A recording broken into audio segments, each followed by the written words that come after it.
Chapter 182. As Bai Suzhen approached, Lu Changqing felt immense pressure. That was an expert at the final stage of the Tribulation Transcendence stage. The horsetail whisk in his hand spun once again. Bai Suzhen added a seal to the green destiny sword and threw it into her storage pouch to prevent it from being contacted by the opponent's divine sense. Then she stared expressionlessly at Lu Changqing, who was hiding in the horsetail whisk. The graceful white figure suddenly disappeared in front of everyone. When she reappeared, Bai Suzhen was like a white butterfly floating in the air. Her two jade-like arms stretched out, her white clothes fluttered, and the silk ribbons that bound her hair suddenly floated away. Suddenly, her fine black hair moved without any wind, flying in all directions. The sharp claws on her hands gradually grew longer, and each of the claws was entwined with black miasma. The 10 sharp claws were more than a meter long. Under the illumination of the flames on the ground, Bai Suzhen looked like a female devil. An expert at the final stage of the Tribulation Transcendence stage was about to make a move. Lu Changqing was extremely nervous. He didn't know if the Bai Yi horsetail whisk, which was also one of Ong Kwangsung's treasures, would be able to block it. Ah! A delicate shout suddenly resounded in the night sky, shaking the surroundings. Bai Suzhen's figure turned, and she waved her sharp claws upside down. Suddenly, the black miasma on her 10 claws burst forth, forming a cone-shaped black light, and rushed towards the crazily moving white whiskers. The black and white collided, creating a strong wind pressure that instantly extinguished the raging flames on the ground. Once the wind pressure passed, the high-temperature objects lit up again. Fortunately, there was someone protecting the 4 members of the Yu clan. Otherwise, the 3 ordinary people would have been injured. Poo pew pew pew. The black light rushed in, and the countless strands of whiskers immediately tried to wrap around it. Bai Suzhen was trapped within, and her 10 claws spread out. The black light that gathered together scattered and stirred up the surroundings. Do. The black light was like a sharp pair of scissors. As long as it touched the whiskers, they would be cut. Not long after, the white silk fluttered in the air, and there were not many whiskers left. Lu Changqing was scared out of his wits. He didn't expect that Ong Kwangsung's treasure to be unable to withstand a single attack from the opponent. He didn't know that the sharp claws on Bai Suzhen's hands were the most precious treasures of the Fox clan. Even if an ordinary cultivator wore it, he or she would be able to cut mountains and crack rocks, let alone an expert at the final stage of the crossing calamity stage. If he was also at the end of the tribulation, he might be able to resist for a while. The white horsetail whisk fell into Lu Changqing's hands, and then came into contact with Bai Suzhen. Just like that, this top-notch high-grade defensive artifact was destroyed. It had to be said that it was a pity, because in Lu Changqing's hands, it really wasn't able to display the power it should have. Lu Changqing's life was at stake, so he couldn't care less about whether it was a pity or not. The handle of the horsetail whisk in his hand shot towards Bai Suzhen. He flicked his long sleeves again, and 4 purple lights shot towards the 4 corners of his body. Immediately, they formed a semicircular purple light curtain, enveloping him within it. Then he released a flying sword to protect his head. The horsetail whisk's handle naturally couldn't hurt Bai Suzhen, so it was flicked away by her. She was also very familiar with the purple light curtain that lit up below. It was the purple light demon trapping array that trapped her for nearly 200 years in the forbidden area of Ong Kwangsung. However, how could this thing stop her? But this was Lu Jingguang's last resort. Bai Suzhen raised her claw and shot it directly. The purple light curtain rippled, and her whole body went through it effortlessly. Lu Changqing was shocked, and his flying sword hurriedly shot over. Dang! Ding! The flying sword was instantly smashed into pieces by the sharp claws. 5 black lights shot out, covering Lu Changqing's whole body. Lu Changqing was so scared that his limbs became weak. He wanted to escape, but before he could react, he felt his vision blur, and he lost consciousness in an instant. Bai Suzhen stretched out her claw and directly took off his head. Looking at her expression, it was as if she had done something trivial. Her bright eyes glanced at the purple light curtain, and her other claw waved. The black lights shot directly into the soil and stirred.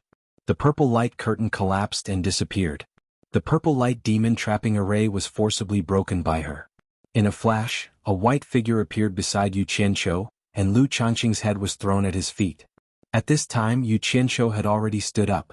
Apart from his face being a little pale, no other problems could be seen. This was obviously related to the mysterious effect of the golden bead.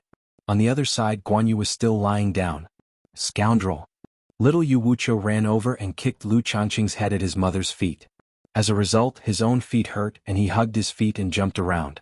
A head that was still bleeding, especially with its eyes wide open, died with a grievance. How could xuanhuan bear to look at this thing? She immediately turned her head to the side and vomited. Xianxia, on the other hand, let out a deep breath. Today's battle was an eye-opener for him. Only now did he understand that the world his son was in now was not something he could imagine. Xianxia looked at the figures hiding in the dark, and they were all nearby citizens. He frowned and said, "The commotion here is too big, maybe Xuanhuan will come to find us. We have to leave as soon as possible." He then shouted, "Gather." More than 300 people gathered together as fast as they could. Xuanhu, who was still in a coma, was supported by 2 company commanders. Xianxia said to Xianxia, "Father, it's all my fault. I brought trouble to the family. However, we can't stay here for the time being. I have to send you to a safe place." Xianxia nodded and looked at the residence that had been turned into ruins. This was the family business that he had worked hard for half of his life. He sighed with a little regret. "I understand, but there are still a lot of businesses outside. I originally wanted to leave them to you and your brother, but it seems like I have to give them up now. Where there's life, there's hope. Father, please believe in me. We will definitely have a bigger family business in the future. As for the businesses outside, there's no need to give them up. Why don't we give them to the Yu clan? Just treat it as father's contribution to the family. What do you think?" Xianxia asked. Although Xianxia was unwilling, he still nodded in agreement. After all, it was better than throwing them away for nothing. "Sister, bring my mother and brother back to Ethereal Palace first. I'll be back soon," said Xianxia. He enveloped the 3 of them with his divine sense and instantly sent them back. Then he sent the 300 over subordinates with him. As his cultivation became more profound, the number of people and things that he could send to Utopia at once also increased. Xianxia was dumbfounded. After Xianxia was done, he said to him, "Father, I'll go back to the clan with you now to hand over all the businesses in the family." Xianxia nodded, and the father and son left in a hurry. In Xuanhuan, there was a huge bell hanging above the green light hall. It was late at night, and the bell suddenly rang 3 times without anyone striking it. The sound reverberated throughout the entire Xuanhuan mountain peak. The entire Xuanhuan was instantly in an uproar. The people who were startled awake flew towards the green light hall. Why did it cause such a huge commotion? It was because this bell was extraordinary. Every generation of Xuanhuan sect leader would use their natal primordial spirit to nurture such a bell and hang it on the main beam of the green light hall. If they stepped down from the position of sect leader, the bell would be destroyed. This bell was connected to the current sect leader's aura. If the sect leader passed away or died in an accident, the bell would ring 3 times as a warning. This was to prevent the sect leader from dying without anyone knowing. And this bell corresponded to Lu Changqing. It suddenly rang in the middle of the night. It was very ominous. A group of people gathered outside the hall. Suddenly, more than 20 people flew over from the back of the mountain. They flew over everyone's heads and flashed into the green light hall. The dozens of elders inside made way for them when they saw them. They saluted in unison. For a moment, the entire green light hall was strangely quiet. No one spoke. They were led by 2 old men. They seemed to be older than the old men behind them. These 2 were called Qingnu and Qingfu. They were the only 2 cultivators in the final stage of the tribulation passing stage in Xuanhuan. There were originally 5 of them, but the other 3 had fallen in the battle with the Blood Devil Palace. Qingnu looked around and asked in a deep voice, "Is Lu Changqing not in Xuanhuan?" No one answered. In fact, no one knew where the sect leader had gone. Servant Qing cast a spell at the bell, and the body of the bell glowed with a green light. The geography of the Wuxia Empire's mountains and rivers appeared. A white light the size of a fist stopped in a certain spot and gradually dimmed until it disappeared. It was as if it was telling the people below, "I'm leaving. Farewell forever." What did that white light represent? Everyone was well aware that sect leader Lu Changqing had really died. Qingfu stared at the large bell. His face was as gloomy as still water. He turned around and said to Qingnu, "Senior apprentice brother, it's Swallow City." One of the elders cried out in surprise. Qingfu turned around and said, "Do you know something?" Everyone looked at that elder. That elder was one of the people who had brought in Wu Baoru and the others yesterday. His name was Mu Yun. "Greetings, old ancestor." Mu Yun walked out and saluted. He looked a bit hesitant. He didn't know if he should say some things. It should be known that the sect leader's death was a big deal. If he spoke carelessly, there would be big problems. Qing Fu frowned and said, "Just say what you know. No one will hold you responsible." "Yes." With Qing Fu's guarantee, Mu Yun thought for a while and said, "Yesterday, when Junior Brother and I brought the bodies of Lu Jingguang and the others, sect leader insisted that it was Yu Qianshou who did it. I remember when sect leader brought Yu Qianshou to Anquang, he said that Yu Qianshou was from Swallow City. Could sect leader be the disciple who joined supporting Immortal Island and beat up Lu Jingguang in the 100 Flowers Valley?" Qing Fu asked. Mu Yun nodded and said, "Yes." At the side, Qing Nu looked around and sneered. "A bunch of bastards who only know how to seek small benefits and don't pursue the great Tao. From the sect master to the elders, from the top to the bottom, they forcefully forced our sect's disciples into other sections. I heard that disciple is very talented.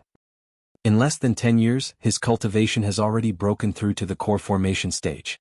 If he is given another few decades, there will be another rising star in the cultivation world. Such an excellent disciple, I, Anquang, can't accept him. Where is the justice in the world? If this continues, Anquang will be destroyed by your hands sooner or later. I am so angry. Senior brother, now is not the time to talk about this. The key is to find the 2 sect guarding magic treasures of our sect. Stay here and guard. I will bring some people to take a look."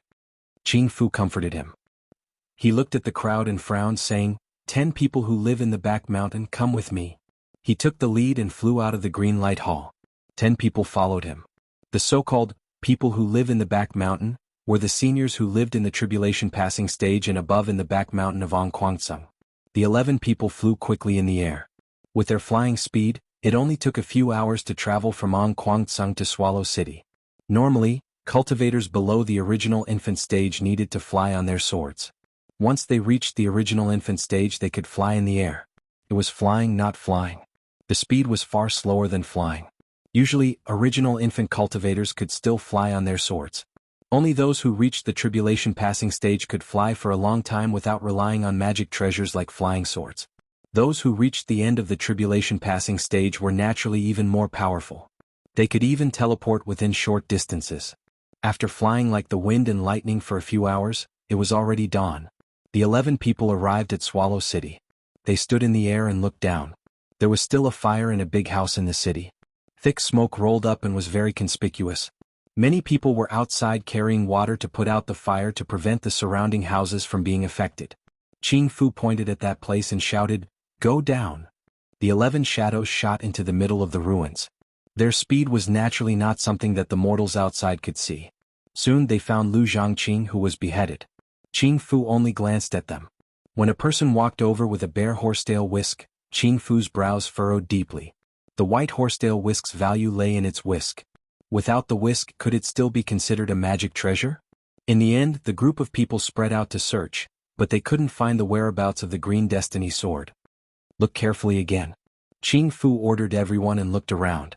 When the house was intact, it was obviously not small. It was not an ordinary house. He teleported to the street outside and walked out from a secluded place. There were a few elders standing on the side of the street. They were obviously old and couldn't help fight the fire like young people. Qing Fu walked over and cupped his hands at one of the elders. He smiled and said, "Old friend, whose house is this? How did it burn like this?" The elder returned the greeting and looked Qing Fu up and down. He said, "Old brother, you're not a local, are you? Otherwise, how could you not know the richest family in this city, the Yu clan?" "This is my first time here. However, I have long heard of the name of the richest family in Swallow City." Qing Fu looked at the house where the fire was already under control and asked, "This is the Yu clan?" "Who said it wasn't?" "Sigh. The Yu clan has always been kind and charitable. I didn't think they would encounter such a disaster. I heard that last night." The elder turned around and was instantly stunned. There was clearly an old man talking to him just now. How did he disappear in the blink of an eye? Could it be that his eyes were playing tricks on him? The elder rubbed his eyes hard. Returning to the ruins, everyone gathered around, indicating that they still couldn't find him. Qing Fu nodded and looked around at the ruins. He pondered for a moment and slowly said, "Let's go back." The 11 people immediately rushed into the sky. Chapter 183. After settling the matter, Yu Qianshou brought his father back to Utopia's ethereal palace. Yu Changhui was speechless. In the blink of an eye, they had arrived at another place, which was a little hard for him to accept. However, after thinking about it, he felt relieved. His son was no longer immortal.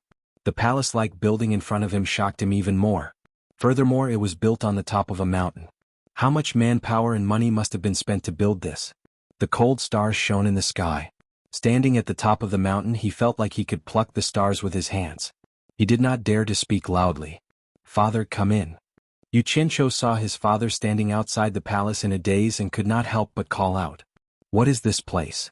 Jianghu asked. Xianxia scratched his head and said with a smile, "Of course it's my territory. You can live here without worry." Jianghu nodded and walked in with his son with a stomach full of doubts.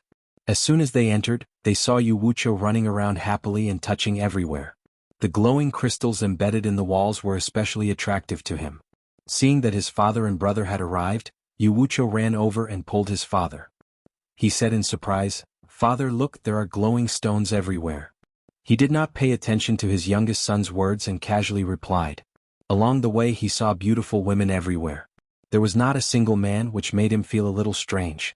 Could it be that his son was the only man in the entire palace?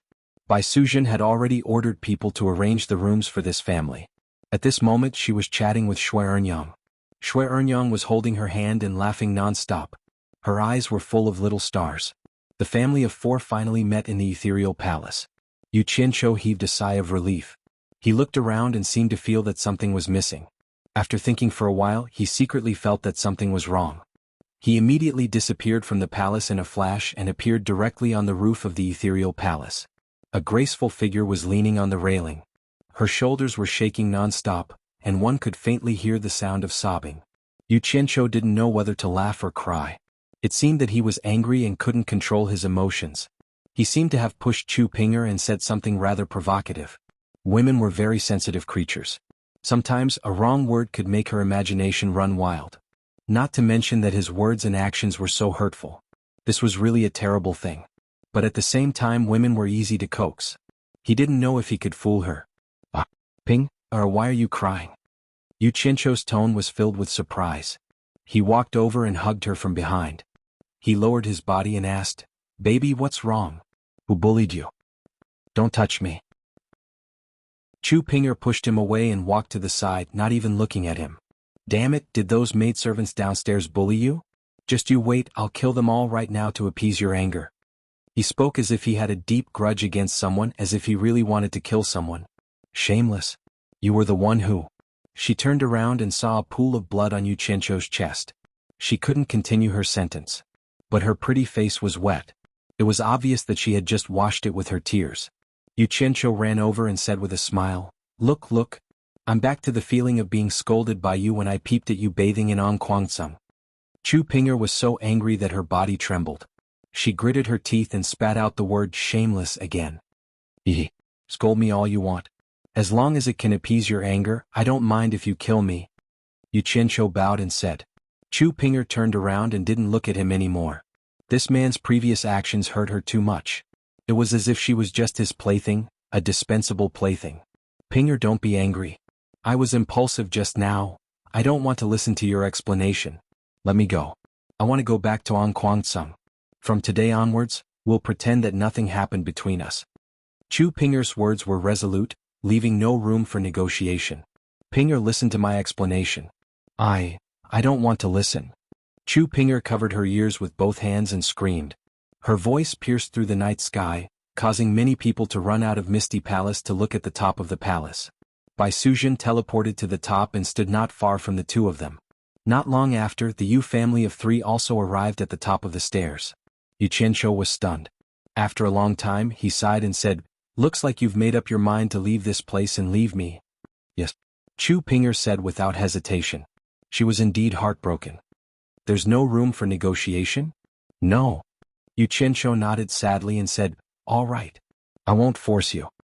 He took a deep breath and sighed. "We met in Onquangsung, but now we're going to be separated in Misty Palace.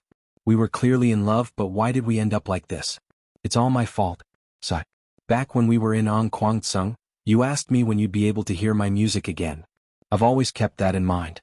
Now that you're leaving, I'll treat it as a song for you and for me. Let me remember this day." There was a stone platform at the top of Misty Palace that was a few meters tall. It was inlaid with fluorescent stones. This was the zither platform that Yu had specially built for Baisuzhen. He turned around resolutely with a desolate look on his face and leaped onto the platform. He summoned a zither out of thin air and sat down dejectedly. The night breeze blew and the sky turned white. The women downstairs looked up, wondering why he was so depressed tonight. His 10 fingers plucked the strings bit by bit, and the sorrowful sound of the zither rang along with the breeze. It made one's heart wrench slightly. Yu Qianzhou's voice was a little hoarse as he sang, "This time I've really decided to leave. I want to distance myself from those sorrows that I haven't understood for a long time. I want you to forget about your worries and care, to let go of all the distractions and be free. That time, it was your unintentional departure that became my unchanging sorrow. Thus, I became indifferent to prosperity and could no longer be happy. Thus, I guarded the loneliness and could not return." After he finished singing, the zither continued to play along with Yu Qianzhou's fingers. Everyone in Misty Palace was moved. Chu Ping suddenly turned around and looked at him, her eyes blurred. Baisuzhen sighed and looked at Chu Ping. "How could you bear to leave such a man?" "Mother, who's leaving brother? Brother is so pitiful." Little Wu Chou pulled her mother's hand and looked at her pitifully. Shui Ernyang, on the other hand, had tears in her eyes. She leaned her head on Yu Changgui's shoulder and sobbed softly. Yu Changgui looked at Chu Ping, looked at Baisuzhen, and then looked at Yu Qianzhou. His face twitched as he thought to himself, "As expected of my son. The pupil has surpassed the teacher. But when did this brat learn to play this trick?" There was a saying that women were the easiest to see through other women's pretense, and men were the easiest to see through men's pretentious looks. The saying was right. Yu Qianzhou's crooked thoughts were seen through by a certain someone. Yu Qianzhou smiled bitterly and continued singing, "This time I've really decided to leave. I want to distance myself from those sorrows that I haven't understood for a long time. I want you to forget your worries and care, to let go of all these worries and be free. That time, it was your unintentional departure that became my unchanging sorrow. Thus, I became indifferent to prosperity and could no longer be happy. Thus, I guarded the loneliness and could not return. You can pick the falling afterglow, keep the moment forever for you." Women were the easiest to feel emotional. At this moment, many of the women downstairs were already crying uncontrollably. They even tried their best to cover their mouths to prevent themselves from crying. Some of them wanted to know who had made the Lord of Utopia so sad that he actually sang such a sorrowful song. As for the culprit, her face was already covered in tears when she recalled the past. She knew that this song was sung for her. It was sung for her. That time, it was your unintentional departure that became my unchanging sorrow. Thus, I became indifferent to prosperity and was only happy for you. I wanted to accompany you to distance yourself from loneliness and be free." The song gradually stopped. The sound of the zither was accompanied by a gentle breeze that caressed the disappointed and dazed face on the stage. It gradually became sparse, dim, distant, and dissipated. Chapter 184. Yu Changgui looked around and smiled. He held little Wu Chou with one hand and his wife, who was sobbing softly, with the other. He said, "This is their own business. We don't need to worry about it." Then he led the mother and son away from the stage. Before he left, he glanced at his eldest son meaningfully. Baisuzhen also left the stage quietly. Yu Qianzhou put away his zither and jumped down from the stage. He walked to Chu Ping and stretched out his hand. He sighed and said, "Give me your hand. I will walk you out." Hearing this, Chu Ping came back to her senses. She bit her lips and hesitated for a long time. However, she did not stretch out her hand. Yu Qianzhou, on the other hand, calmly waited with his hand outstretched. "Are you hurt?" Chu Ping stared at the blood stain on his chest and asked suddenly. Yu Qianzhou withdrew his hand and patted his chest. He looked at her with a faint smile and said, "It's nothing. I just spat out 2 mouthfuls of blood." Chu Ping's eyes flickered. She deliberately avoided Yu Qianzhou's gaze. She bit her lips and said, "You left in a hurry just now. Did you have something important to do?" "What? Are you willing to listen to my explanation?" Yu Qianzhou did not ask any more questions. He did not want to make her feel awkward. Otherwise, if he annoyed her, his show just now would have been in vain. He changed the topic and explained, "On Kwangsung sect master Lu Chongqing wanted to take revenge on me. He found my family in the secular world. Fortunately, I went back in time. Otherwise, I would never see my parents again." "Sect master? You?" Chu Ping was surprised. She finally understood why Yu Qianzhou was so angry. No one could ignore the safety of his parents. However, she still felt a little wronged. As soon as we met, we naturally fought. Yu Qianqiu smiled and snorted, I'm afraid the Blue Light School will have to change its leader now. What did you do to the sect leader? Xuanhuan can't let a dead man be the sect leader, right? You killed the sect leader? Chu Pinger's face was filled with shock. She had always been a member of the Xuanhuan sect. It was hard for her to accept that the sect leader was killed by her own man. Yu Qianqiu looked at her and smiled. I can see that your anger has subsided. There's a saying in the secular world, if you marry a chicken, follow the chicken. If you marry a dog, follow the dog. Now that you're my woman, I don't want Xuanhuan to be more important than me in your heart. Forget it. As for your master, I will bring her here as soon as possible. You should believe that I will do what I promised you. Right now there's something very important. My parents are also in the ethereal palace. As their daughter-in-law, are you not going to pay them a visit? Meet your parents. Your parents are here too? Chu Pinger did not know where to put her hands and feet. She was completely flustered. She could only blame herself for not paying attention. Otherwise she would have seen it. At this moment, Xuanhuan and Master, as well as the grievances she had suffered, were all thrown to the back of her mind. Her expression was filled with anxiety. Easy done. Yu Qianqiu smiled slyly and grabbed her hand, dragging her down. An ugly daughter-in-law has to meet her parents-in-law. Let's go. Am I ugly now? Wait, look at my face and see if my hair is messed up. Let me change my clothes first. Don't drag me down. Please let me tidy up first. Chu Pinger was so scared that she screamed and struggled. Yu Qianqiu could not be bothered with her. He picked her up by the waist and carried her down on his shoulder. What happened next was quite exciting. After the introductions, Chu Pinger stood in front of Yu Qianqiu's parents. Little Wu Qiu stared at this sister-in-law with her eyes wide open. Yu Qianqiu did not join them. He walked out of the palace with Bai Suzhen. The two of them stood at the edge of the cliff, enjoying the coolness of the dawn. They looked at the starry sky that was about to fade away. Yu Qianqiu enjoyed this feeling very much. When he was alone with Bai Suzhen, his heart was always so calm, peaceful, and worry-free. Are you all right? Bai Suzhen pulled up a strand of hair that was messed up by the mountain wind and asked calmly. Looking at the sky quietly, Yu Qianqiu shook his head and said, I think I'm all right. I've coaxed you and comforted you. I can't do anything if you keep tormenting me. This time I really decided to leave. I want to stay away from the sorrow that I haven't understood for a long time. I want you to forget the sorrow and care, to let go of all the troubles and be free. Bai Suzhen looked at the sky with him with gentle eyes and opened her red lips slightly, singing softly. She had a good memory. She could always repeat the song word by word after listening to it. She also sang it very well, which was quite charming when it came out of her mouth. Yu Qianqiu could not help singing softly with her. That time, you left inadvertently, which became my unchanging sorrow for a long time. Therefore, I became indifferent to prosperity and could no longer be happy. Therefore, I could not return to loneliness. After the song was finished, the two of them fell silent again.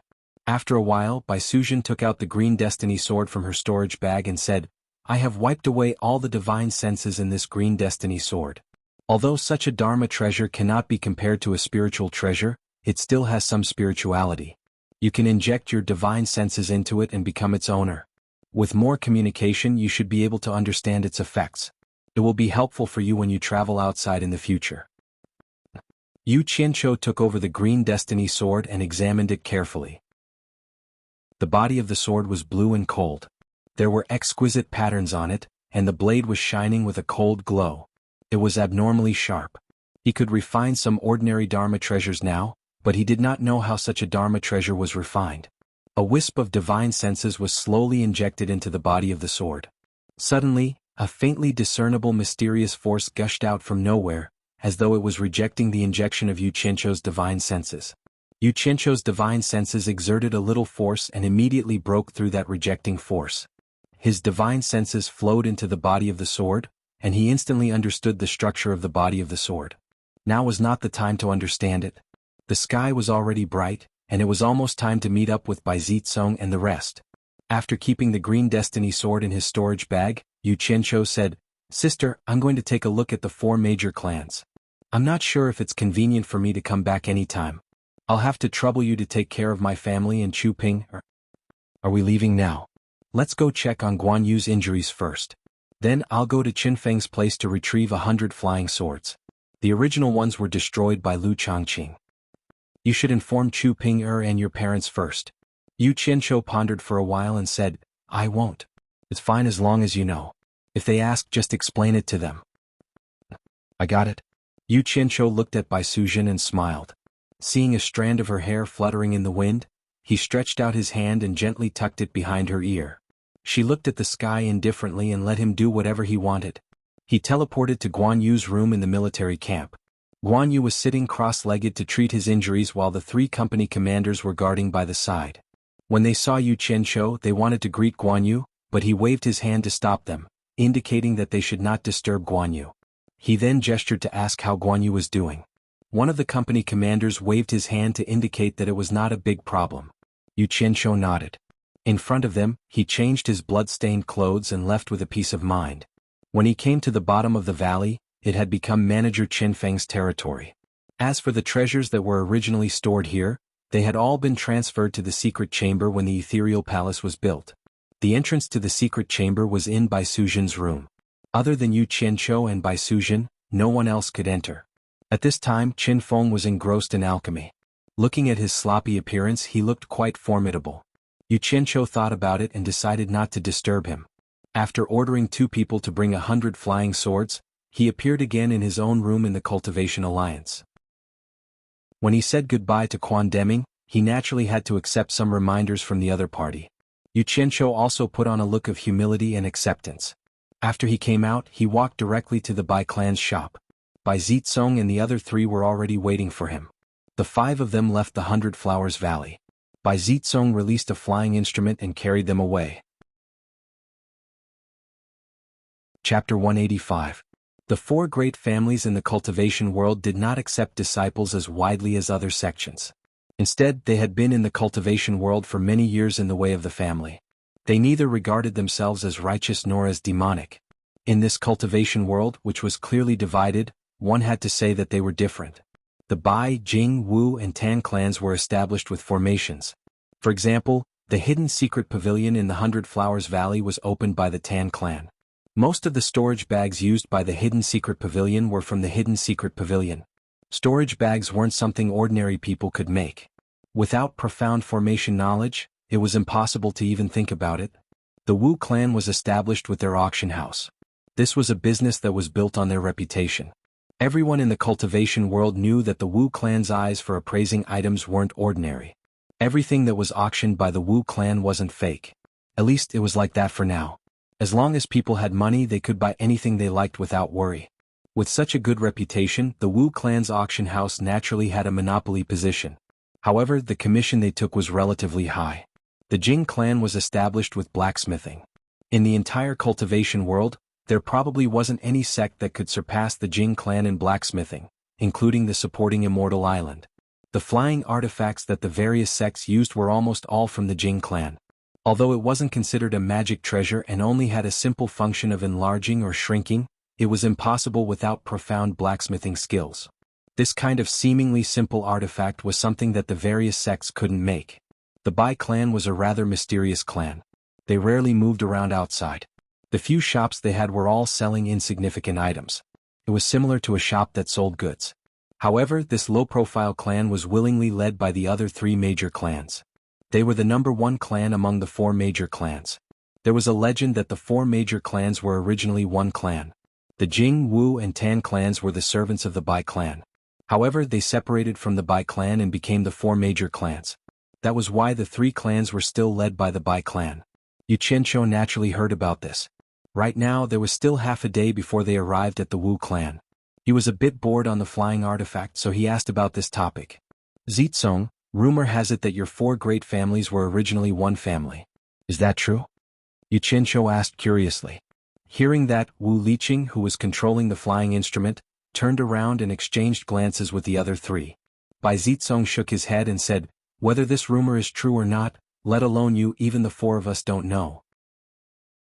Whether it's true or not, I'm afraid that only the elders and the elders of the 4 families know. Oh? Yu Qianzhou asked curiously, aren't the 4 of you the first successors of the 4 great clans? How could you not know about it? Yes, he is the first successor, but he is only the first successor, not the only successor. Bai Zitsong smiled bitterly and said, in every generation each of our 4 families has 4 successors, and there are more than 1 or 2 of the first successors who can't successfully become the head of the family. This will only be known when the head of the family retires. It's still too early now. Until the end, who knows what changes will happen. For heirs, I'm afraid the competition will be a little intense. Yu Qianqiu smiled and did not say anything more. Whenever such a situation occurred, the story behind it was usually more exciting. I know. Jingzhua, who was at the side, looked outside and said in a daze. The other 3 also had bitter smiles on their faces. Yu Qianqiu tactfully stopped asking questions. He stood up and looked at the flowing clouds receding rapidly. The world below would change from time to time, and the scenery would often change. It was not too tiresome to look at. The Wu clan was located in a remote and deep mountain, and the people who interacted with this clan were all high-ranking cultivators. If it was in the secular world, it would be too shocking. Most of the other cultivation sects were like this, as they wouldn't disturb each other with the people of the secular world. The flying artifact slowed down and flew at a low altitude. After passing through a dense primeval forest, the view before him suddenly opened up. A large manor that was connected together appeared in front of him. Behind the manor was a huge waterfall. The flowing water split into 2 along the river, circling around the manor on both sides, and then converging to form a river from the other side into the distance. It was Yu Qianqiu's first time seeing such a huge manor. The buildings inside were extraordinary, and it was needless to guess that the Wu clan of the 4 major clans had arrived. When they were flying in the sky, they could see that the entire manor was shaped like an egg, and there was a small river connecting the 2 sides of the river, separating one side of the egg. Tan Fei pointed at the place that was separated like a hat and said, that is the place where the Wu clan holds their auctions, and it is also a place for people to rest. This side of the river is where the Wu clan lives, and ordinary people are not allowed to cross this river. Yu Qianqiu nodded. It seemed like these people came here often, and they were very familiar with this place. The flying artifact suddenly stopped in mid-air, and Wu Liqing took out a jade archive, which shot a white light into a tall tower in front of them. Yu Qianqiu looked around and saw that there were more than a dozen similar towers. After the person on the tower waved his hand in approval, Wu Liqing controlled the flying artifact to descend, and landed in a courtyard. The few of them jumped down and the artifact was stored away. Yu Qianqiu was looking around and suddenly, a white light shot out from behind the rockery, aiming straight for his head. F***ck. Yu Qianqiu let out a strange cry and jumped to the side. He pointed his finger and 12 white lights immediately flashed out from his storage pouch. One of them struck down the flying sword, 6 of them protected his body, and the remaining 5 shot straight at the rockery. Brother Yu, please have mercy. Wu Liqing shouted, but it was too late. Rumble. 5 cold lights flashed and the rockery was smashed into pieces. Behind the rockery, a young girl stood dumbstruck, and had nowhere to hide, because 5 bright flying swords were pointed at her. Gentlemen, what is the meaning of this? Yu Qianqiu shouted coldly, and the flying sword that struck down the white light was pressed against the young girl's neck, as if it would kill her on the spot if she was displeased. The 6 flying swords that protected her were meant to guard against the remaining 4 people. This was the first time the 4 of them had seen Yu Qianqiu in action, and he was able to control 12 flying swords at the same time. Not only was he able to deal with one, he was also able to guard against the remaining 4 at the same time. To be able to attract the attention of both the righteous and devil Dao, he was indeed extraordinary. Bai Zitsong waved his hand and smiled bitterly. Brother Yu, please don't misunderstand. This is Yu Qianqiu's sister, and she has always been mischievous and likes to play tricks on people. Even the 3 of us were not spared when we first came here. Is that so? Yu Qianqiu looked around vigilantly to see if there were any other ambushes. Of course, no one would dare to be careless when ambushed. This was a matter of life and death. Wu Liqing cupped his hands and said, Brother Yu, please be merciful. This is really my sister Wu Lixue. She definitely has no intention of harming Brother Yu, please let her go. The others also followed suit. At this time a dozen people flashed by, obviously startled by the commotion here. The leader was a middle-aged couple, the man was tall and handsome and the woman was dignified. When they saw the scene in the courtyard they were shocked. Wu Liqing walked over and greeted, Father, Mother? Bai Zitsong and the other 2 also greeted, Uncle, Auntie? The man waved his hand at them and looked at Yu Qianqiu and said, Could this be Fuxian Island's Yu Qianqiu? Liqing, what is going on? Wu Liqing smiled bitterly and told the whole story. The couple didn't know whether to laugh or cry, and the dozen people around them looked at each other and lowered their weapons. Who knew that the young girl would start crying and said, "Father, mother, quickly save Shuai, he wants to kill me." Sob sob. Chapter 186. Xianxia was not an idiot. Although he was shocked just now, he could tell from everyone's conversation that this girl was from a big family and had never suffered any losses. She was a spoiled girl. However, her appearance and figure were really good. Even when she was crying, she was still so beautiful. Especially under the threat of Chu Yang's flying sword, her tall and slender figure stood straight. That was not an ordinary kind of good. She had a curvaceous figure and long legs. She could compete with Chu Pinger, but it was a completely different style. The flying sword returned to her side, and 12 cold lights danced around her body. With a shio sound, they all went into the storage bag. The girl immediately ran to everyone's side and threw herself into her mother's arms, crying. It was probably the first time she experienced what it meant to be on the verge of death. She was really scared. She ran past Xianxia, and Xianxia experienced what it meant to be a turbulent wave. That trembling could not even be tied up. In order to maintain his demeanor, he forcibly controlled his gaze. The young woman's name was Zhu Xuanxiu, and she was constantly comforting her daughter. The man's name was Wu Huagan, and he shouted, "Why are you crying? You clearly know that it's a guest. How can you be like this?" Wu Lixue raised her head and wiped away her tears. She explained, "Who told you to say that Xianxia is so powerful? I just wanted to see how powerful he is. Do you know now? If he didn't show mercy, you would have lost your life." The man shouted sternly. Hearing this, Wu Lixue shuddered and did not say anything else. She sneaked a glance at Xianxia and a sliver of fear appeared on her face. No one had ever treated her like this before. If it were not for her brother's warning, Xianxia might have killed her. Wu Liqing shook his head and smiled bitterly. He said, "Father, mother, this is the Xianxia that I told you about." He then introduced them to Xianxia. "Brother Yu, this is my father and mother." Things were clear now. Xianxia didn't want to pursue the matter further. He walked over and bowed. "Xianxia greets uncle and auntie. I was too impulsive just now." "It's none of your business. Anyone who encounters such a thing would be the same. This girl has been spoiled too much." Wu Huagan waved his hand and clicked his tongue. Supporting Immortal Island is indeed the world's #1 sect. Their disciples are truly extraordinary. This is the first time I've seen someone controlling 12 flying swords at the same time.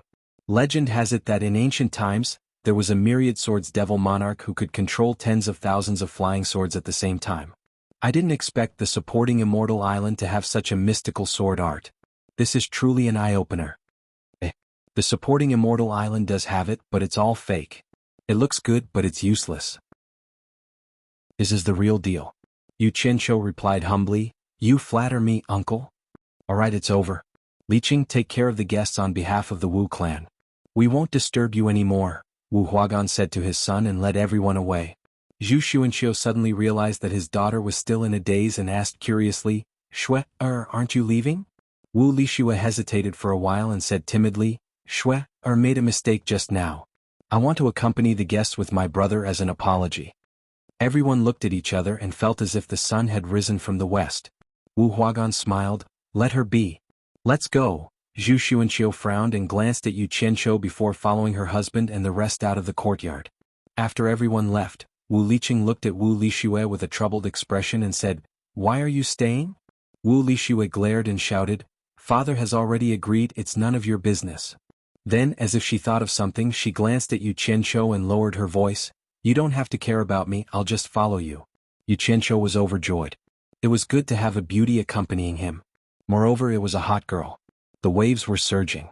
Wu Liqing couldn't be bothered with his sister and smiled at Xianxia. "Brother Yu, I'm sorry about what happened just now. Oh yes, this courtyard is for you to rest. Zitsong and the rest stay here every time they come. Go in and see if you're satisfied. If not, you can change." Xianxia looked around. The environment was elegant and the main hall had the words "Quiet Guest House" written on it. There was nothing bad about it, so he smiled and said, "It's fine, how can the place Zitsong and the rest stay be bad? Moreover, I'm not a picky person. Why don't you bring me around your Wu clan? I've heard of it for a long time." This.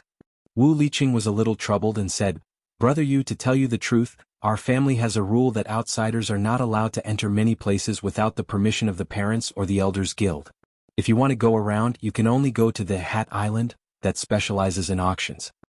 Xianxia was stunned, then he smiled and said, I understand it's the same for Fuxian Island. Why don't we go to Hat Island, for a walk? What do you think? Okay, brother Yu, please. Wu Liqing walked with him and said, Brother Yu, you don't know, this is the place where the families live and cultivate, there's nothing to see. For our Wu family, Hat Island is actually a more interesting place.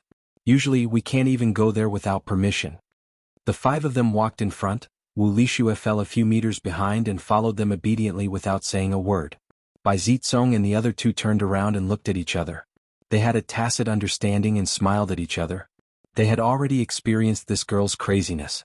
Sometimes it was really annoying. However, they didn't want to teach her a lesson for the sake of the 4 great clans. Now she had been messed with by Xianxia. Along the way they met many people who greeted Wu Liqing, and some nodded at Bai Zitsong and the other 2. Obviously, the 3 of them were also regular customers here. When the passers-by saw Wu Lixue behind them, they felt a little strange. Why was this girl so obedient today? Did she change? Xianxia looked around. Indeed, as Wu Liqing said, there was nothing strange. However, this was probably the core area of the Wu family. The Wu family's area was really big. They walked for about an hour before they reached the bridge by the river. The sky was already getting dark, but when they looked back there weren't many changes. On the other side of the river, Hat Island was already brightly lit, and it looked lively. When they crossed the bridge they were questioned by the guard. After knowing that Wu Liqing was here to greet guests, they were allowed to go after registering. It seemed like the Wu family was really strict with their own disciples. It was also at this time that Wu Lixue followed closely behind them. Obviously, she was afraid that she wouldn't be able to cross alone. After crossing the bridge, Xianxia looked at the bright lights before him. He did not dare to believe that such a place would appear in the depths of the mountains. There were people coming and going, and judging by their clothes, there were people from the righteous and demonic sections. Xianxia smiled and said, Brother Wu, before I came, Elder Quan told me that there is a shop of our supporting Immortals Island here. He asked me to come and greet them so that the sect can be at ease. I'm not familiar with this place, so I hope Brother Wu can lead me to the shop of supporting Immortals Island. Follow me. Wu Liqing said as they walked. Not only is there a shop of supporting Immortals Island here, but there are also shops of all the major sections. Although it isn't as good as the 100 Flowers Valley, it isn't much worse. After finding the shop of supporting Immortals Island, Xianxia went in and reported his identity. The shop was managed by a late-stage nascent soul disciple from the Secular Objects Hall. He claimed that he had already received news from the sect and that the sect master had personally passed a message for him to be more careful outside. At the same time, he said that he would inform the sect of his arrival as soon as possible. Xianxia thanked him and left. However, he found it strange that the sect master of supporting Immortals Island was concerned about him personally. When Bai Zitsong and the other 3 who were accompanying him heard this, they were speechless. What exactly was the background of this Xianxia?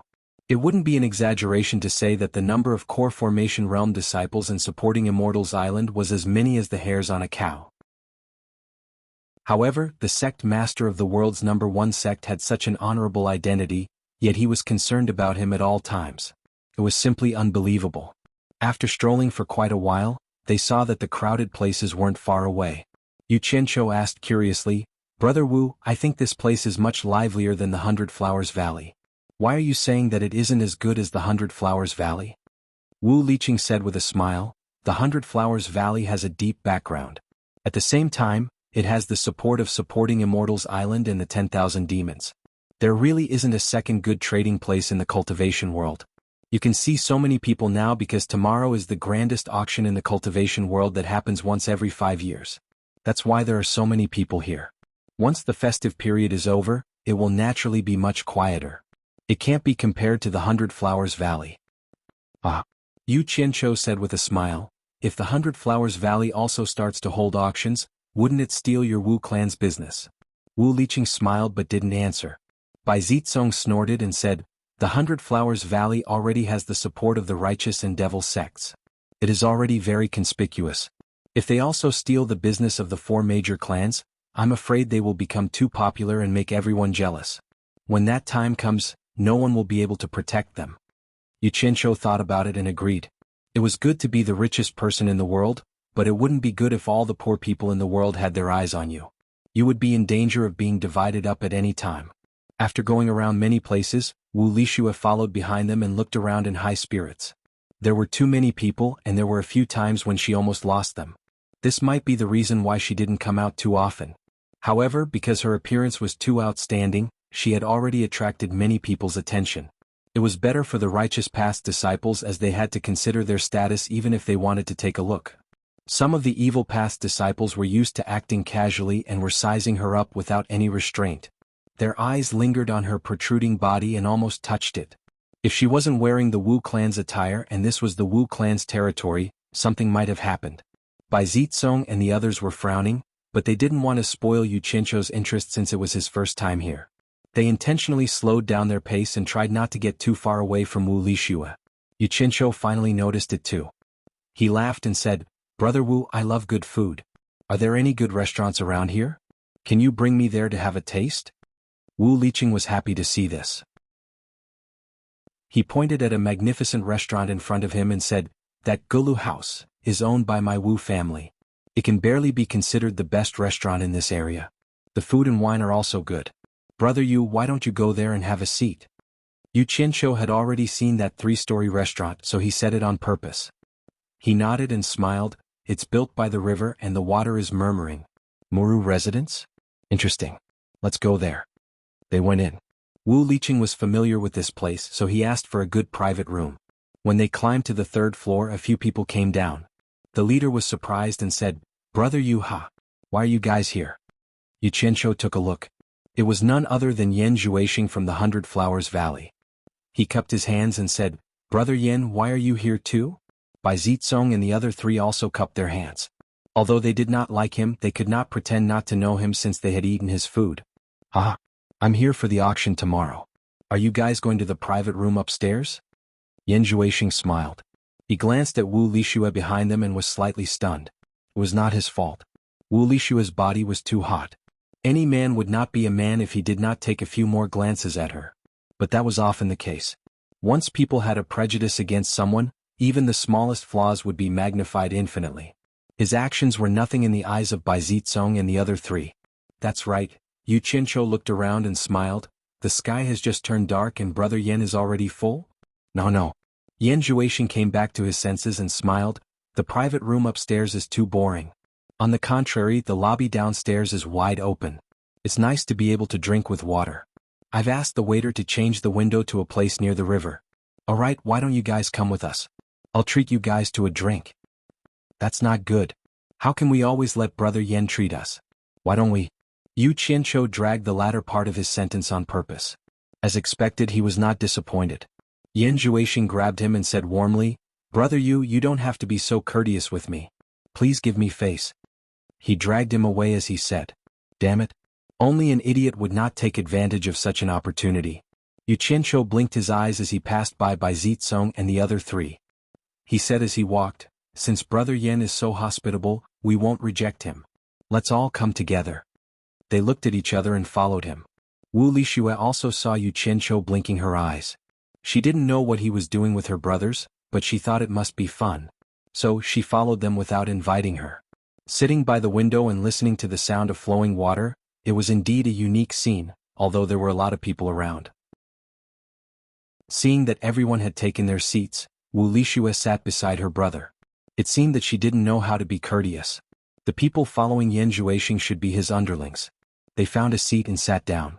"This is..." Yan Zhuixing looked at Wu Lixue and asked.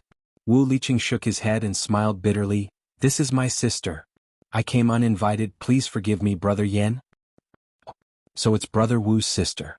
What a beauty," Yan Zhuixing praised. Hearing someone praise her beauty, Wu Lixue immediately smiled and glanced at Yu Qianzhou. It was as though she was saying, "Look at how good my taste is. You are the only one who doesn't know how to be protective of the fairer sex." Yu Qianzhou saw it, but he ignored her. The nicer you treated such a woman, the more cocky she would be. After a while, all the dishes were served. It was probably because business was too good that the waiter in the restaurant was too busy to take care of everything. The few of them drank and chatted, but they were all polite words. Yu Qianzhou placed more attention on eliminating the food. The dishes here were delicious. His table manners made Wu Lixue raise her eyebrows. Was it that delicious? She also had a huge appetite. Not long after, the wine on the table was emptied, but the waiter was too busy. At this moment Wu Lixue volunteered, "I'll go get it." Before anyone could react, she had already run to the counter. Wu Liqing said awkwardly, "I've embarrassed myself in front of everyone. I'm used to being careless. I don't know what it means to be reserved." "Why do you say that? This is your sister's true character. It's not something other women can learn," said Yan Juexing with a smile. Wu Liqing waved his hand and smiled bitterly. He looked speechlessly at his sister. Suddenly, his face sank as he stood up. He saw that Wu Lixue was being pulled by someone by the arm. When the others saw this, their expressions also darkened and they stood up. Xianxia was eating with relish. When he saw the few of them, he held a pig trotter that he hadn't taken a few bites of. He turned his head in confusion and was immediately taken aback. Taking liberties with an innocent woman in public? Following that, he instinctively swung his arm and smashed the pig trotter at the table. Chapter 187.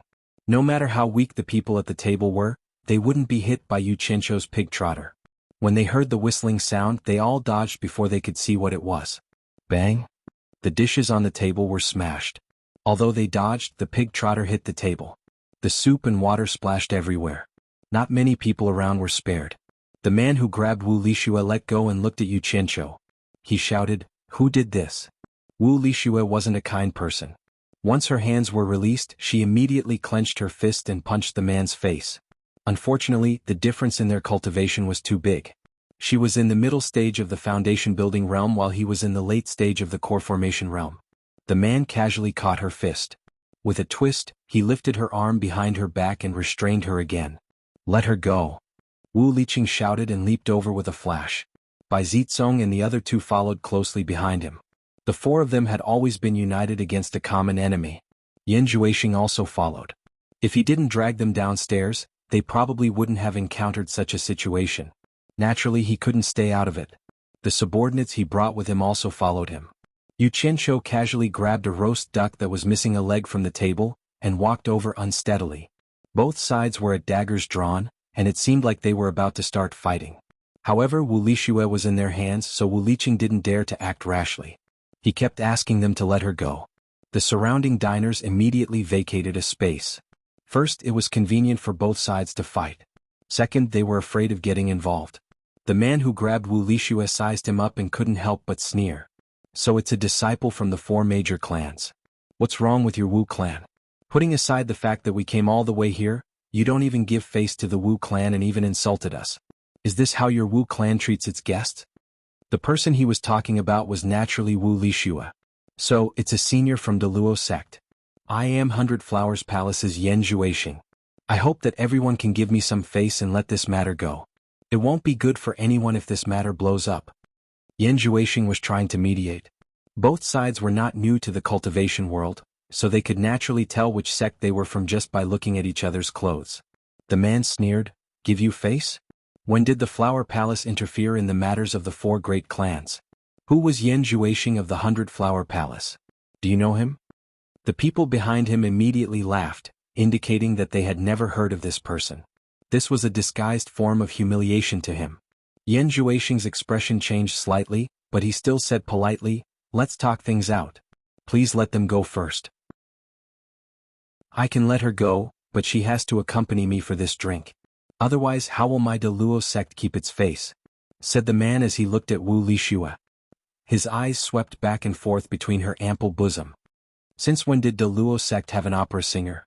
asked Yu Qianqiu as he walked over with a roast duck in his hands. He suddenly said in a daze, "Wu Lixue, what are you doing with him?" Yu Qianqiu's expression instantly turned ugly. He poked out an oily finger, pointed at the man's nose and shouted, "Are you the one who said you want my woman to accompany you for a drink?" Bai Zizong's group, Yan Juexing and the rest were all stunned. The surrounding people were in an uproar. Everyone naturally recognized that Yu Qianqiu was wearing the uniform of supporting Immortals Island. This De Luo sect's disciple, who was ranked number 2 in the righteous sects, captured the woman of supporting Immortals Island's disciple to accompany him for a drink? And supporting Immortals Island was ranked number 1 in the righteous sections. This was going to be a show. The people from De Luo sect's expression changed. If it was really as Yu Qianqiu said, then this matter was a little big. For a sect like the Luo sect, as long as they didn't meet people from Hundred Flowers Palace in the Hundred Flowers Valley, to put it bluntly, they didn't have to give face. It was good that you had the support of the number one sect, but Hundred Flowers Palace wasn't the number one sect. In your territory they had to give face to you. Otherwise they wouldn't give face to supporting Immortals Island and 10,000 demons. But outside there was no reason for the Luo sect, which was ranked number 2, to lower their head. Therefore they didn't give face to Yanjuaxing. But Yu Qianqiu was different. He was a true disciple of supporting Immortals Island. Now, he had captured his woman to accompany him for a drink. Although it was a sophistry, the surrounding people weren't fools, who couldn't see through his intentions. This was clearly a slap to supporting Immortals Island's face. Most importantly, supporting Immortals Island's strength wasn't something that the Luo sect could compare to. They could easily deal with several the Luo sect. This was the difference between the number 1 and number 2 sections. Wu Lixue was struggling just now. When she heard that she had become someone else's woman, she looked at Yu Qianqiu in a daze and forgot to struggle. The man frowned and said, "Are you really a disciple of supporting Immortals Island?" Since the matter had already happened, he had to think of a way to solve it. He had slapped supporting Immortals Island's face in public. When he returned to the Luo sect, the sect wouldn't let him go. They would definitely punish him harshly to show the other sects in the cultivation world. At the same time, he would also give supporting Immortals Island an explanation. Otherwise, no one could bear the anger of supporting Immortals Island. Even the number 1 sect of Devil Dao, the 10,000 demons, wouldn't be able to bear it. When Yu Qianqiu thought about the death of his master, xianxia, he felt a sharp pain in his heart. With an ashen face, he said word by word, "I am supporting Immortals Island's Yu Qianqiu." Wow. Yu Qianqiu? Yu Qianqiu of supporting Immortals Island? Yu Qianqiu who beat the grandson of An Kuangtsung in public? The surrounding people immediately became lively. None of them had seen Yu Qianqiu before. However, Yu Qianqiu's name was known by almost everyone in the cultivation world. Some of them even muttered in their hearts, "So he is the Yu Qianqiu who rampaged in the demon domain?" In short, everyone felt that Daluo sect had indeed caused a huge commotion this time. This Yu Qianqiu was a madman who dared to beat up the grandson of An Kuangtsung in front of all the righteous cultivators in the world. Just imagine what a person like him wouldn't do, especially when Daluo sect actually captured his woman to drink with him. Wasn't this a bit too much of a joke? Bai Zitsong and the other 3 looked at each other. Judging from Yu Qianqiu's expression, this guy's acting was too realistic. The 4 of them now believed that Yu Qianqiu was a loyal person. For the sake of his brother, he purposely took the blame for himself. It was rare to see such a person in the cultivation world. The 4 of them sighed, deeply feeling that they had made a good friend. The faces of the Daluo sect members twitched. What a coincidence. Did they just happen to provoke this madman? The man said awkwardly, "So it's brother Yu. This is really a misunderstanding, really a misunderstanding. You still won't let go of my woman? Misunderstanding my ass." Yu Qianqiu roared. Hearing this, the man finally reacted. As soon as he loosened his grip, he saw a black shadow flying towards him. He felt a violent impact on his face and was sent flying. Buzz. Everyone was in an uproar. That madman really made a move. He used a roast duck to smash the man. Hearing this, Yu Qianqiu grabbed the roast duck and slammed it heavily on the man's face. The duck was smashed into pieces. That person was caught off guard and was sent flying with a bang. Yu Qianqiu followed after him in a flash. Before Yu Qianqiu landed on the ground, Yu Qianqiu kicked Yu Qianqiu's waist. Then Yu Qianqiu swung his elbow down fiercely, hitting Yu Qianqiu's chest with a bang. Everyone clearly heard the sound of the man's sternum breaking. As soon as he landed, Yu Qianqiu gave him another kick to the head. With a bang, that person slid across the ground. His face was stuck to the ground, leaving behind a trail of blood. He knocked over a few tables and fell unconscious under one of them, motionless. Everyone was dazzled and dumbfounded. This series of actions was completed in a few blinks of an eye. A cultivator in the late core formation stage was beaten up by a few punches and kicks? Cultivators could fight like this? Usually, everyone focused on how to improve their cultivation level and how to get a good magic tool. When they fought, it was a battle of cultivation level. Flying swords fought back and forth, often killing the enemy from 100 meters away. Who would have nothing better to do than to practice the punches and kicks of mortals? To them, a group of mortals, no matter how strong they were, could be killed in an instant with a flying sword. Who would be disdainful to practice this? It was simply unheard of for cultivators to fight at such a close distance. Xianxia's actions had completely subverted everyone's perception. In fact, Xianxia had never practiced this before. However, the experience from his previous life was all in his mind. Moreover, he was a cultivator in this life, so his punches and kicks were even more flexible. His true essence circulated, and his punches and kicks were powerful and powerful. Most importantly, he especially enjoyed the thrill of punching and kicking his opponents, especially those he hated or hated. The feeling of hitting someone with my own hands was very satisfying, and it allowed him to fully vent his anger. Of course, this usually depended on the situation. You couldn't just clench your fist and charge forward while the opponent was glaring at you with a flying sword. Wouldn't that be courting death? Xianxia still wanted to rush over and beat him up. The people from the Deluo sect reacted. With a flash, several swords appeared between the two of them. One of them shouted, "Assistant Xianxia, even if we did something wrong, you've already hit us. Do you want to kill us? Do you know who you just beat up?" *CK. I don't care who he is. Our Fuxian island never provokes others. Today your Deluo sect has gone too far. Xianxia sneered. Bai Zitsong and the other three also wielded their swords and stood in front of him to protect him. Although the four major clans didn't get involved in the fights of other sects, Xianxia was standing up for them. How could they just ignore it? Wu Lixue, who was standing at the side, opened her alluring mouth slightly. She looked at the unconscious person on the ground, then looked at Xianxia. The latter's actions just now were too valiant. This kind of direct and almost brutal attack, coupled with the words, "my woman," made her heart beat wildly. Seeing that things had come to this, Yan Zhuoxing couldn't get involved anymore. He could only stand by the side. However, this was the second time he saw Xianxia use his fist. The first time he hit the grandson of sect leader Ong Guangtsung. If his guess was right this time. I hope not. Then his guess was confirmed. Two Luo sect disciples supported the unconscious person on a table, protecting him carefully. The person who just spoke said in a deep voice, "His name is Luo Xiaohan, the only son of our Deluo sect leader. Isn't that enough for you, Xianxia, to give face to Deluo sect?" *CKU, the only son of Deluo sect leader. My martial uncle is the sect leader of supporting Immortal Island, and my martial ancestor was the previous sect leader of supporting Immortal Island. My woman was forced to drink with your Deluo sect's disciple. I just reported my name, but you, the only son of the sect leader, still won't let go of my woman. *CK. Who is giving face to supporting Immortal Island? Xianxia kept talking about supporting Immortal Island. In his opinion, he would be an idiot if he didn't use such a big name. Anyway, supporting Immortal Island didn't belong to him. No matter how big the trouble was, there would be someone stronger to deal with it. What was there to be afraid of? The Deluo sect disciples were speechless. Xianxia wanted to instigate the four major clans to fight with Deluo sect. Who knew that the troublemakers would come? Who is causing trouble in my Wu clan? Two old men came in from outside. Judging from their clothes, they were from the Wu clan. This shop was originally opened by the Wu clan. Once there was any disturbance, the news would be immediately reported back. Just as the two of them steadied themselves, a few more people came in from outside. Standing on Xianxia's side was the late-stage nascent Soul Realm manager of supporting Immortal Island's Hat Island shop, Xuanhuan. Behind him were two late-stage core formation disciples. Standing on the Deluo sect's side was also the manager of this shop, Yi Haiping. There were also two people behind him. Everyone sized up the situation. Yi Haiping frowned. Clearly, his Deluo sect's people were at a disadvantage. After checking Luo Xiaohan's injuries, he heaved a sigh of relief. It wasn't fatal. Everyone asked what happened.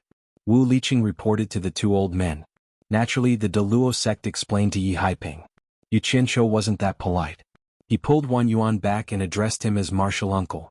Then he loudly reprimanded the Deluo sect's atrocities in front of everyone. He even emphasized that Luo Xiaohan forced his woman to drink with him. After knowing his identity, Luo Xiaohan still refused to let go of his woman. That was why he beat Luo Xiaohan up. As soon as he said this, Wu Lishue's face immediately turned scarlet. Now the entire cultivation world probably knew that she was Xianxia's woman. However, she wasn't an idiot. Things had gotten out of hand. Naturally, she knew that Xianxia was helping the Wu clan. Thus, she couldn't even say anything to defend herself. When the two elders questioned her, she even had to help smooth things over. How embarrassing.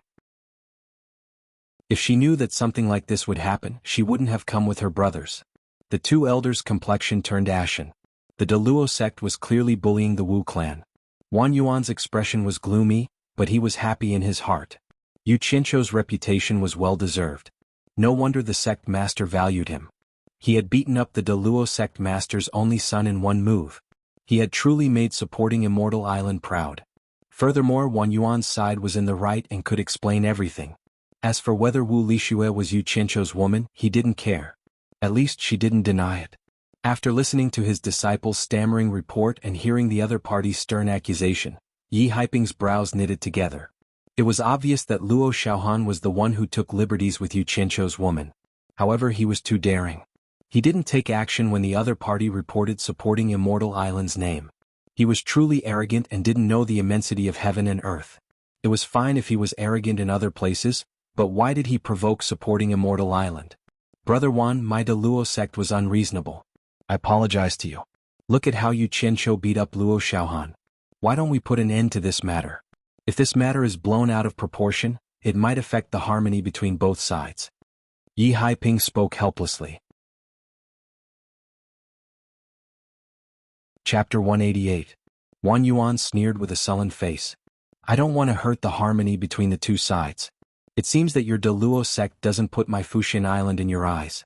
Today, the sect master even personally sent me a message to pay attention to Xianxia's situation. I never thought that I would be bullied by your Deluo sect. Brother Yi, how do you want me to explain this to the sect leader? Could it be that you want me to hide it and not report it? I don't have that kind of guts. In my opinion, this matter should be handled by the sects of both sides. This matter has become so big that we can't hide it even if we want to. It's not something that you and I can decide. Look. Yi Haiping looked at the unconscious Luo Xiaohan with disgust. If it wasn't for this guy, he wouldn't have to be so submissive. He might even be implicated in this matter. He sighed and said, that's the only way. Yi Haiping. One of the Wu clan's two elders said, your Deluo sect is going too far. You're taking liberties with a disciple of my Wu clan in broad daylight. Do you really think my Wu clan is that easy to bully? Yi Haiping was completely speechless. What was this? Luo Xiaohan had offended two families at once, but he himself had become the focal point of the conflict. He repeatedly apologized to the duo with cupped hands and smiled bitterly. Elders, please don't be angry. I believe after reporting this matter to the sect, my great Luo sect will definitely give the Wu clan an explanation. Let's go. The Wu clan elder said angrily. Xianxia bowed to Xuanhuan and said, disciple will return to the Wu clan to stay for the time being. I hope Martial Uncle can report what happened today to the sect and help me seek justice. I will naturally report this matter to the sect. Go ahead. Xuanhuan nodded. He didn't dare to be careless when facing this disciple that even the sect head was paying attention to. Fortunately, it was Xianxia who made a move today. If he had suffered a loss, he would have lost the face of supporting Immortal Island even if he was in the right. At that time he really didn't know how to explain it to the sect. Xianxia bowed again and left with Wu Liqing and the others. The Daoyuo sect disciples also carried the injured and left dejectedly.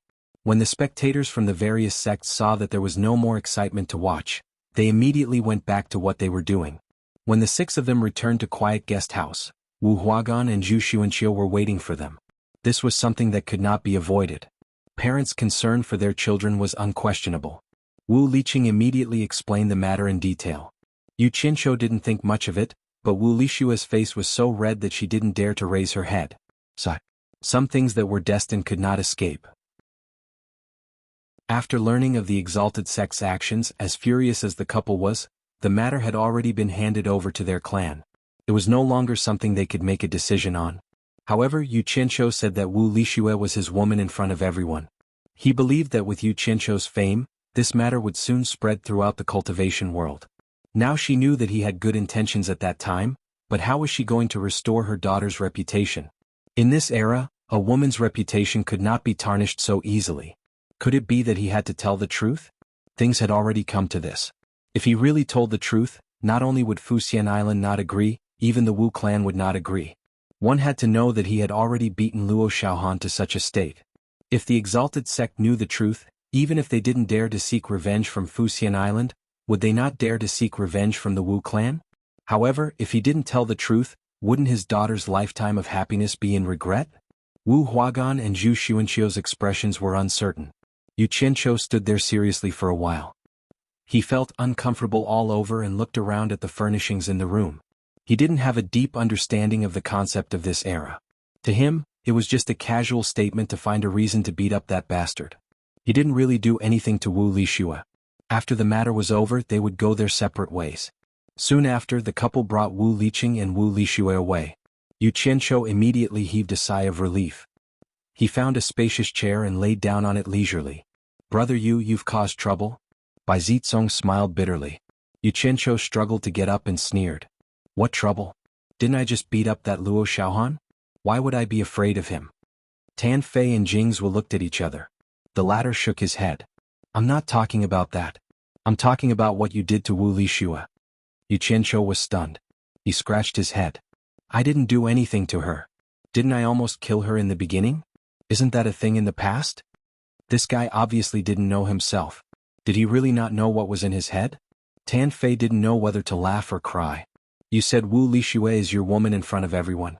Isn't that causing trouble?" "Tiske. That's nothing. I was just looking for a good reason to beat up that bastard.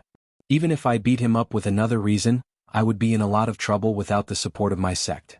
It's enough for us to know these things. There's no need to say it out loud." Yu Qianqiu waved his hand casually. "I say, Yu Qianqiu, you've basically announced to the entire cultivation world that Lixue is your woman. How can a woman's reputation be used as a joke? How is Lixue going to live in the future?" Tan Fei tapped his finger on the coffee table beside him and said meaningfully. After hearing what he said, Yu Qianqiu's impression of this world emerged from the knots in his head. A woman's reputation and chastity were extremely important here. A woman's reputation being tarnished was enough to drive a woman to her death. Yu Qianqiu was dumbfounded. The Wu clan had the largest manor. It belonged to the patriarch and his family members. After retiring, it would be given to the next patriarch. Wu Liqing's grandfather, Wu Sihai, was the current patriarch of the Wu clan. In the main hall, a spirited old man looked at Wu Liqing and said, "You're saying that there's another mysterious force behind Yu Qianqiu other than supporting Immortal Island?" The old man who asked the question was Wu Sihai. At this moment there were only him, Wu Huagan, and Wu Liqing in the hall. There was no one else. Women weren't allowed to participate in important matters in the Wu clan. "Yes, grandfather," Wu Liqing said, "Zizong and I saw with our own eyes that Yu Qianqiu summoned over 100 masked men in black. Even the weakest among them was stronger than me. An Kuangsung's first grandson and others were killed by Yu Qianqiu's men in black. Moreover, from the words of those men in black, they didn't put supporting Immortal Island in their eyes at all. I reckon that their strength is far beyond this." Wu Huagan was shocked. "There's such a force behind Yu Qianqiu? When did the cultivation world have such a force?" "That's not bad." Wu Sihai nodded. "I just received news that An Kuangsung's sect master Lu Changqing was killed." "What?" the father and son exclaimed at the same time. The Blood Demon Palace had spent so much effort to kill him, yet they had failed. How could he have been killed so suddenly? "The richest man in Swallow City is surnamed Yu. Last night there was a huge battle at the Yu residence. Lu Changqing was killed there. According to the residents who saw it, there were hundreds of men in black surrounding Lu Changqing. Lu Changqing used the white horsetail whisk and the green destiny sword, the two treasures of An Kuangsung. The men in black couldn't do anything to them. In the end, a white-clothed man appeared. Judging from the description of the nearby residents, this white-clothed man was most likely an expert at the late stage of transcending tribulation. As soon as this person appeared, he immediately killed Lu Zhangqing. Wu Sihai recalled the information he had received. This time it wasn't hundreds of men in black, but hundreds of men in black. There was even a late-stage tribulation passing expert in white? Wu Liqing was shocked. Wu Sihai nodded. According to the people nearby, the richest man with the surname Yu has two sons. The eldest son's name is Yu Qianqiu. At first we weren't sure if this Yu Qianqiu is the same Yu Qianqiu. Now that you mention it, there's no doubt it's the Yu Qianqiu who lives here. Wu Huagan was shocked. What kind of background does this Yu Qianqiu have? Why don't we ask his parents? Maybe we'll get some information. We can't find him. The entire Yu residence was burned to ashes. There's no trace of him. Wu Sihai shook his head and sighed. I can see that this person really wants to be friends with Liqing and the others. Otherwise, he wouldn't have let you know about this secret. Also, from what happened to Shuai we can see that. We'll help him keep this a secret for as long as we can. Father, what about Shuai? I'm afraid the entire cultivation world has heard about it. Wu Huagan frowned. We know our own children well. Why should we care about what others think? In my opinion, if the two of them are really in love with each other, it doesn't matter if it turns out to be real. Wu Sihai suddenly turned around and stared at Wu Liqing. Maybe with the help of the power behind Yu Qianqiu, Liqing can smoothly become the next patriarch. Putting this aside, we still don't know how strong the power behind him is. In short, it's better to be friends and not enemies. Wu Huagan frowned. Father, you mean to matchmake Shui Er and Yu Qianqiu and let Yu Qianqiu help Liqing? Wu Sihai waved his hand and interrupted. You misunderstand. Of course it's best. But I won't do such a thing with my granddaughter's happiness. The key is to see if the two of them get along. To be honest, I admire young people like Yu Qianqiu. Although he's a little impulsive, he's a man. If Shui Er can be with him, she won't suffer. Besides, I believe that if Liqing is sincere with him, he won't stand by if Liqing faces any difficulties in the future. Grandpa, there's something I forgot to tell you. Wu Liqing smiled bitterly. Yu Qianqiu used to be An Kuangtsung's abandoned disciple. He once promised to marry a female disciple of An Kuangtsung. Later on, this female disciple became Lu Jingguang's Dao companion, and it was precisely because of this that Lu Jingguang attracted a fatal disaster. That woman had already been snatched away by him. If Shui Er really gets together with him, won't she have to be a concubine? Wu Huagan was stunned. Snatch someone else's wife? Wu Sihai laughed. There's such a thing? Ah. This kid really is an extraordinary person. I didn't misjudge him. What a pity. I wonder if our Shui Er is lucky enough to have him. Both father and son's faces twitched. Wu Huagan said, Father, Xuanhuan will never agree to let Shui Er be someone else's concubine. What a woman. What does she know? Wu Sihai glared. Putting aside the fact that men have multiple wives. As long as Yu Qianqiu can give Shui Er a lifetime of happiness, it doesn't matter if he has 100 wives. At the same time, if a man only marries Shui Er but can't give her happiness, I'd rather Shui Er stay single for the rest of her life. It's not easy for a girl to meet a man who can make her happy. Both father and son were speechless. If Yu Qianqiu heard Wu Sihai's words, he'd hug his leg and cry. Bosom friend. I swear to the heavens I'll treat Shui Er well. Unfortunately, he couldn't hear it. That night, Yu Qianqiu tossed and turned restlessly. He was deeply aware of his mistake. The next day, the grandest auction in the cultivation world was about to be held. Early in the morning, Wu Liqing led Wu Lixue to the quiet guest house. Originally, Wu Lixue was too embarrassed to see Yu Qianqiu again, but she didn't know that his grandfather, father, and brother had already joined hands to sell her out. Grandpa Wu glared. Yesterday she fought for you. Today you and your brother must accompany her well. Otherwise, don't blame Grandpa for getting angry. Our Wu family doesn't have ungrateful people. Just like that, Wu Liqing came with the mission of matchmaking his sister with Yu Qianqiu. They left Jingguozhai and headed towards Hat Island. Bai Zitsong and the other two noticed that Yu Qianqiu, Wu Liqing, and Wu Lixue were behaving strangely today. Wu Lixue. Yu Qianqiu suddenly shouted. They looked over in surprise and Wu Lixue was even more stunned. Yu Qianqiu scratched his head. I'm sorry. I was too reckless yesterday and ruined your reputation. Wu Lixue's beautiful face blushed as she immediately understood what he was referring to. She bit her red lips and suddenly smiled sweetly. Yu Qianqiu, isn't your apology a little insincere? Yu Qianqiu smiled awkwardly. A little? Tell me then. As long as I can do it, I won't shirk my responsibility. Bai Zitsong and the other three turned their heads around and looked at whoever spoke. Wu Lixue rolled her eyes and said playfully, Then buy the first item in today's auction and give it to me. I'll pretend that yesterday never happened. Sure. No problem. I'll buy it for you no matter how much it costs. Yu Qianqiu agreed. The guilt in his heart lessened. Damn it. I'm rich. It's best if I can solve my problems with money. Otherwise, I'll feel guilty for the rest of my life. He didn't know that after he agreed, Wu Lixue's eyes flashed with a hint of disappointment. Liqing, do you know what the first item in today's auction is? Yu Qianqiu couldn't help but ask. After yesterday's incident, they became closer to each other. They even called each other by their names.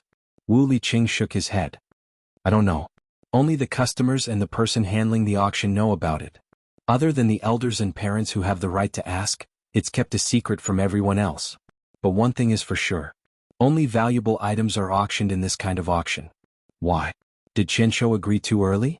Are you afraid that you don't have enough money? Bai Zitsong joked. The few of them laughed. When they arrived at Hat Island, Yu Qianqiu didn't expect the auction to be held underground. There was a huge space below. There were probably thousands of people. Everyone was covered in black from head to toe. Other than their eyes, they couldn't see anything. It was probably for the sake of secrecy. With the help of the Wu family, Yu Qianqiu and the others were arranged to sit at the front. They were also covered in black, and Wu Lixue sat beside her.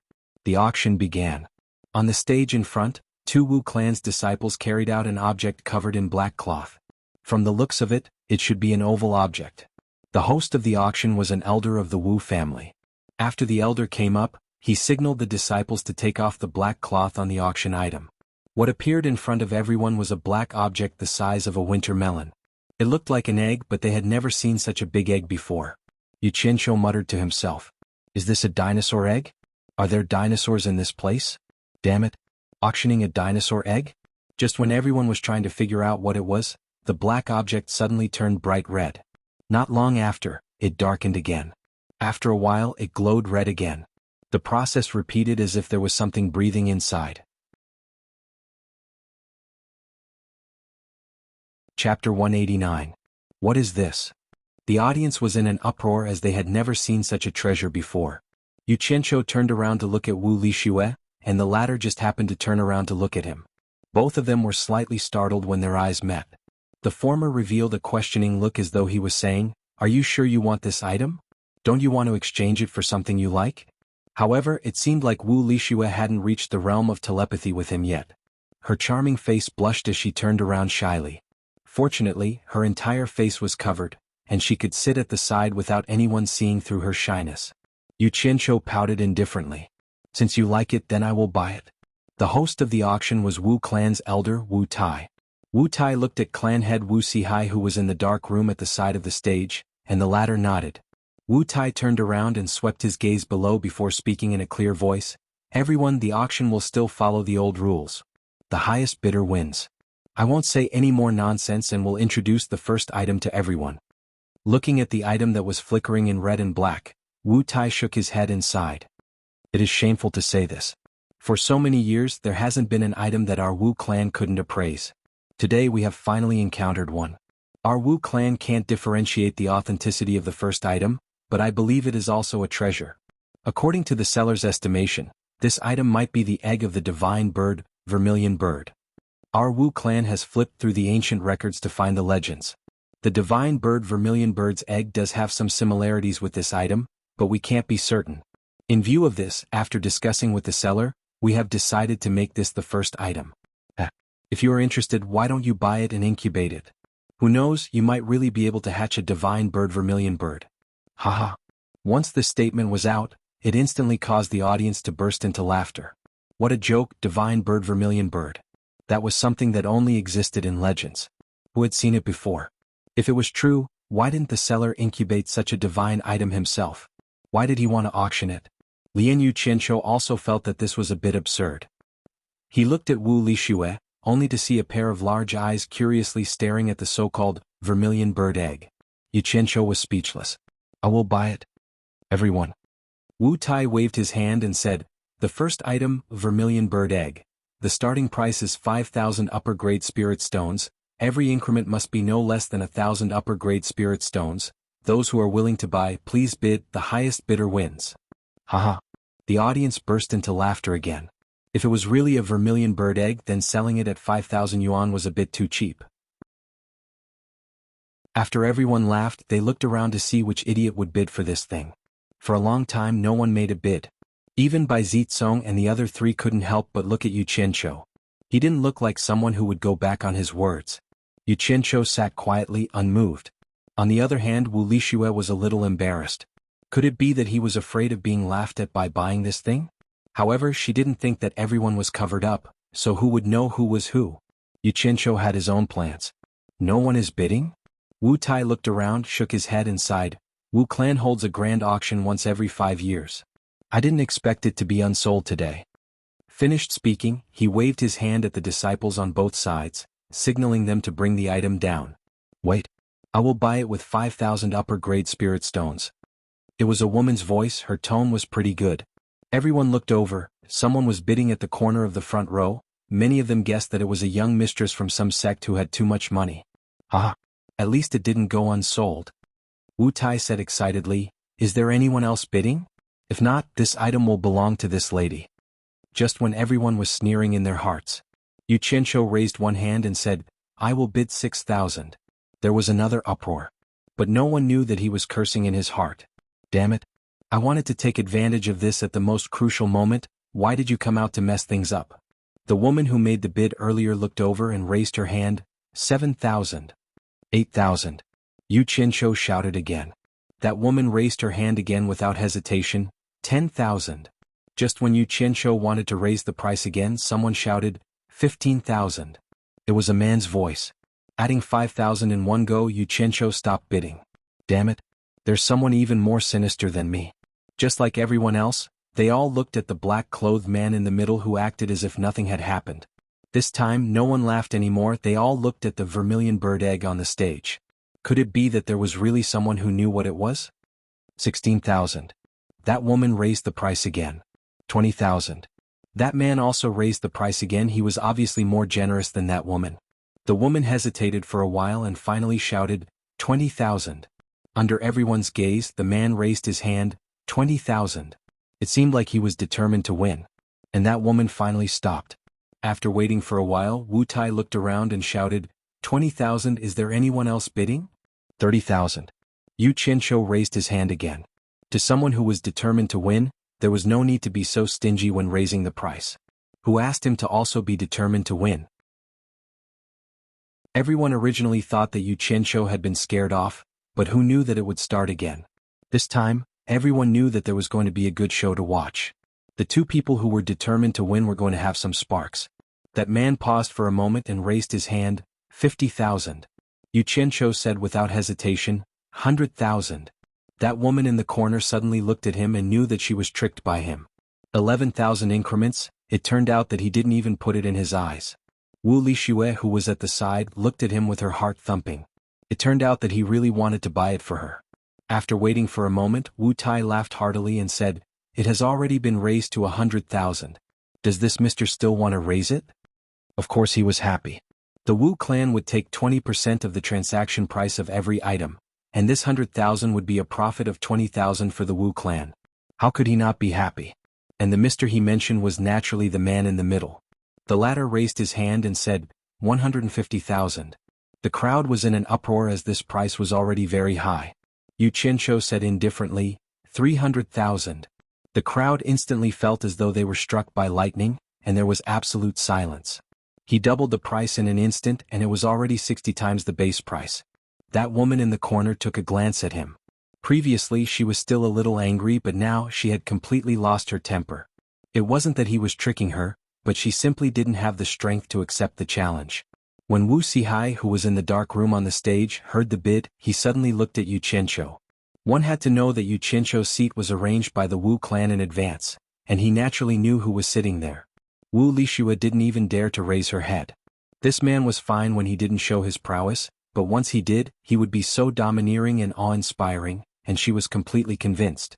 For her, he spent 300,000 high-grade spirit stones to buy an unknown item. She was truly perturbed and felt that her request was too excessive.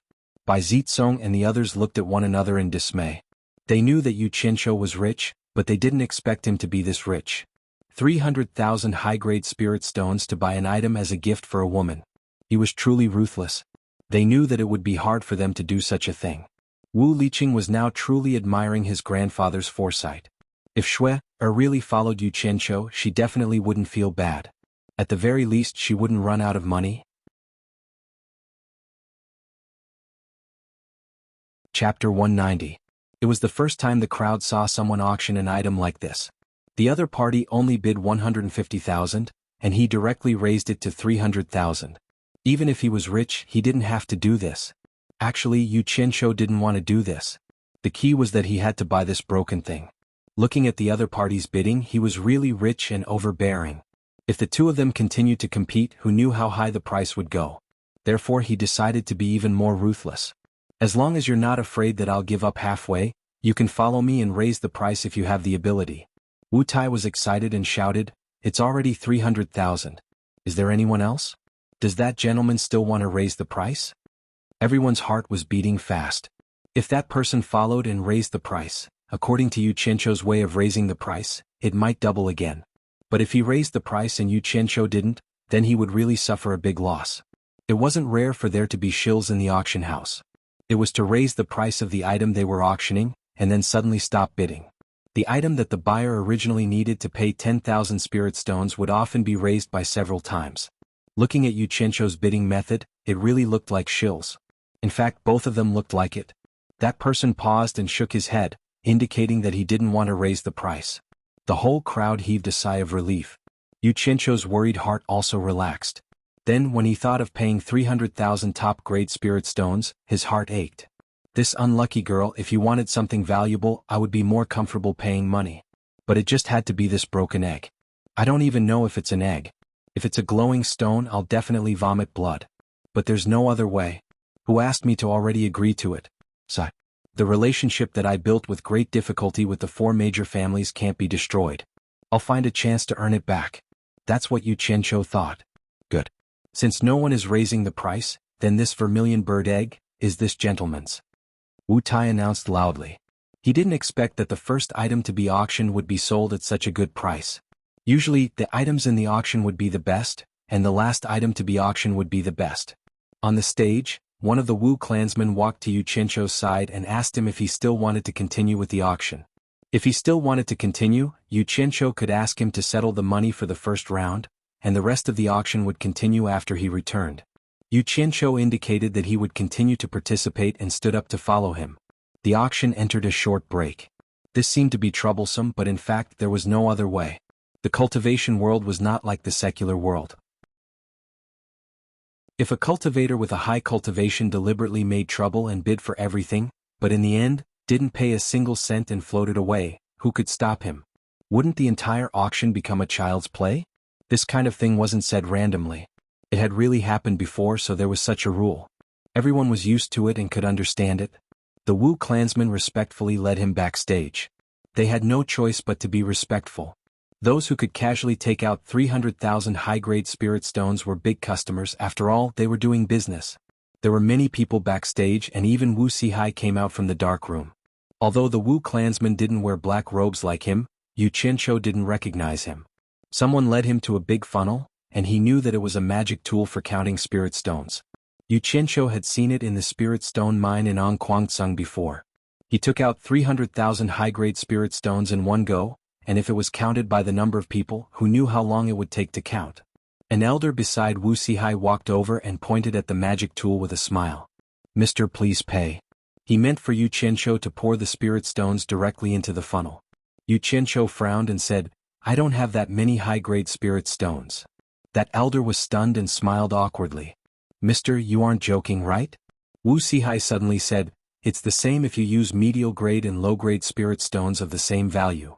That elder immediately reacted and nodded with a smile. "That's right. As long as it's spirit stones of the same value as 300,000 high-grade spirit stones, my humble auction house can exchange for it." "I don't have that many medial-grade and low-grade spirit stones either," Yu Qianzhou said. He wasn't joking. Utopia provided for so many people, and he gave them a very high salary. The spirit stones accumulated back then might be more than 300,000 high-grade spirit stones, but if he took them out, how was he going to pay his subordinates in the future? Was he going to use supreme-grade spirit stones to pay them? What a joke. A group of Wu clansmen exchanged glances and quietly spread out, sealing off all the escape routes. They reckoned that they were here to cause trouble today. It was no wonder that the price was sky-high. They had never seen such an auction. That elder's expression twitched. He hadn't encountered such a thing in a long time. He said in a deep voice, "Mister, what exactly do you mean?" Wu Sihai spoke again. "It's fine if the total value of high-grade, medial-grade and low-grade spirit stones is more than 300,000 high-grade spirit stones." That elder didn't say anything and stared at Yu Qianzhou with a gloomy expression. Yu Qianzhou nodded and said, "In that case I can gather 300,000 high-grade spirit stones, but I still have a use for them. I can't give them to you." This time even Wu Sihai's expression changed. "Could it be that I misjudged?" The surrounding Wu clansmen's hands were already on their sword hilts. They were ready to attack if something went wrong. Can I use supreme grade spirit stones to pay? Yu Qianqiu took out a purple spirit stone and asked. Oh. Everyone was dumbfounded. They all stared at the purple spirit stone in his hand. This was the legendary supreme grade spirit stone? Was it real or fake? Yu Qianqiu looked around and thought, this is going to be troublesome. Is he not going to accept supreme grade spirit stones? If it really doesn't work, I can only use Utopia's spirit stones to make up for it. He asked, doesn't your Wu clansman accept supreme grade spirit stones? Wu Sihai's throat kept moving up and down. He spoke with difficulty. Mister, can you let me appraise this supreme grade spirit stone first? If it is real, I can naturally use it to pay. You scared me. I thought you didn't accept supreme grade spirit stones. Don't worry. I can't take out any fake items. Here, feel free to inspect it. Yu Qianqiu smiled and said. Of course. I also believe that Mr. doesn't have any fake items. Wu Sihai spoke like this, but he still took the purple spirit stone. Once the spirit stone was in his hand, before he even inspected it, he could already feel the faint spirit chi rippling on it. Wu Sihai held the spirit stone and rubbed it. The enchanting purple was crystal clear. It was the same size as other spirit stones. Observing it from the side, it was definitely formed naturally. He used both palms to put the purple stone in the center of his palm, closed his eyes, and injected a wisp of divine sense. Suddenly, his body trembled. He never thought that there would be such a vast spirit chi in this small spirit stone. How could a high-grade spirit stone compare to it? It was really incredible. Wu Sihai retracted his divine sense and opened his eyes. He shouted in surprise, this is really a good thing. I didn't expect to see a supreme-grade spirit stone in my lifetime. How lucky. The surrounding people all stared at the purple stone intently. Their faces were full of amazement. With such an evaluation from him, there was no doubt that it was a real supreme-grade spirit stone. This was a rare good thing. Today was really an eye-opener. Wu Sihai rubbed it for a while and was still amazed. Then he handed the supreme-grade spirit stone to the elder and said, you take it and inspect it too. See if I made a mistake. Mistake my A**s. I personally dug a lot of it back then. How can it be fake? Yu Qianqiu looked at the reaction of these people with a smile and didn't say anything. No, what you said is true. Naturally it can't be fake. The elder said politely. However, he still couldn't help but take the spirit stone and admire it. After confirming that there was no mistake, he held it with both hands and handed it back. Wu Sihai waved his hand and said, this kind of opportunity is rare. Let the disciples here see it and broaden their horizons. Then, the purple spirit stone began to circulate in the hands of the Wu family's disciples. Wu Sihai smiled at Yu Qianqiu and said, I've let Mr. see a joke. It's because my Wu family relies on eyesight. I really don't want to miss this opportunity to broaden my horizons. I understand. Yu Qianqiu nodded and smiled. Then can I pay with the supreme grade spirit stone? Of course. Wu Sihai said happily. Then he frowned and said, there is something that this old man wants to clarify with Mr. This supreme grade spirit stone is not in circulation in the market now. The specific valuation is also hard to say. However, according to the old legend, a supreme grade spirit stone can be exchanged for 10,000 high grade spirit stones. Therefore, Mr. needs to take out 30 supreme grade spirit stones for 300,000 high grade spirit stones. Of course, this old man also believes that the value of a supreme-grade spirit stone is definitely more than 10,000 high-grade spirit stones. However, I'm afraid the seller will not agree. Please forgive me, Mr.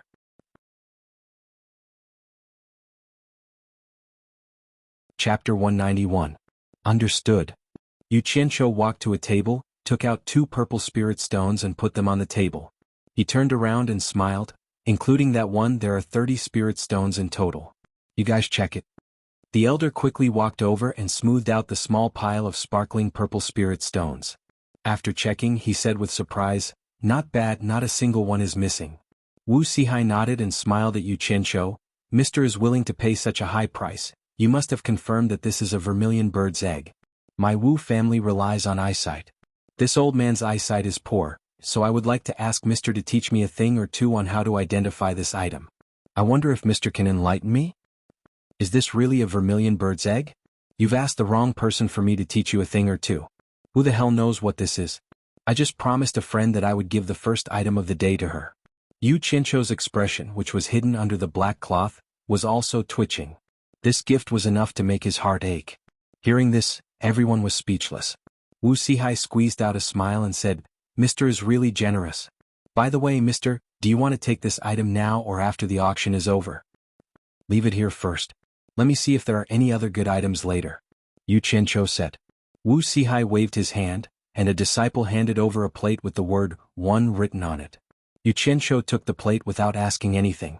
He had heard this rule from Wu Liqing a long time ago. After paying for the item that was not yet claimed could be handed over to the auction house for safekeeping.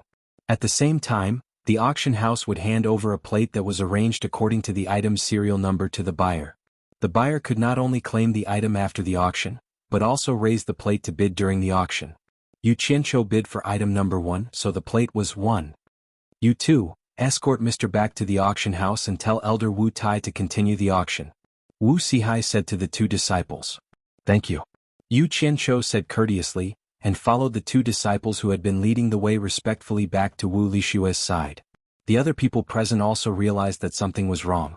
When this person entered, he was led by a disciple. He stayed for a long time, but when he came out, he was led by two disciples. Looking at the expressions of the two disciples, they seemed to be abnormally respectful. Could it be that something happened in between? Everyone was trying to figure out Yu Qianqiu's identity. Yu Qianqiu sat there and thought about the old man just now. The smile under the black cloth was a little wider. He chuckled in his heart. To be able to make the Wu clan's elders so respectful, if you aren't the Wu clan's patriarch Wu Sihai, who else could it be? I don't believe you don't know who I am. I hope that the best spirit stones I've given you for the first time can make you understand some principles. Don't waste my effort. He really took out 300,000 high-grade spirit stones. Bai Zizong and the rest looked at him again and again. Ever since they got to know him, they realized that he was getting more and more generous. But sometimes he was very stingy. He would take advantage of the slightest things. It could be seen from the few times he tried to freeload off Yan Zhuixing. Wu Lishue's heart was racing. It was the first time in her life that someone gave her such an expensive gift. She didn't even dare to look at him now. Wu Sihai, who was backstage, looked at the sparkling purple stones on the table and fell into deep thought. This kind of extinct item was actually used as money today. What exactly was this Yu Qianqiu's background?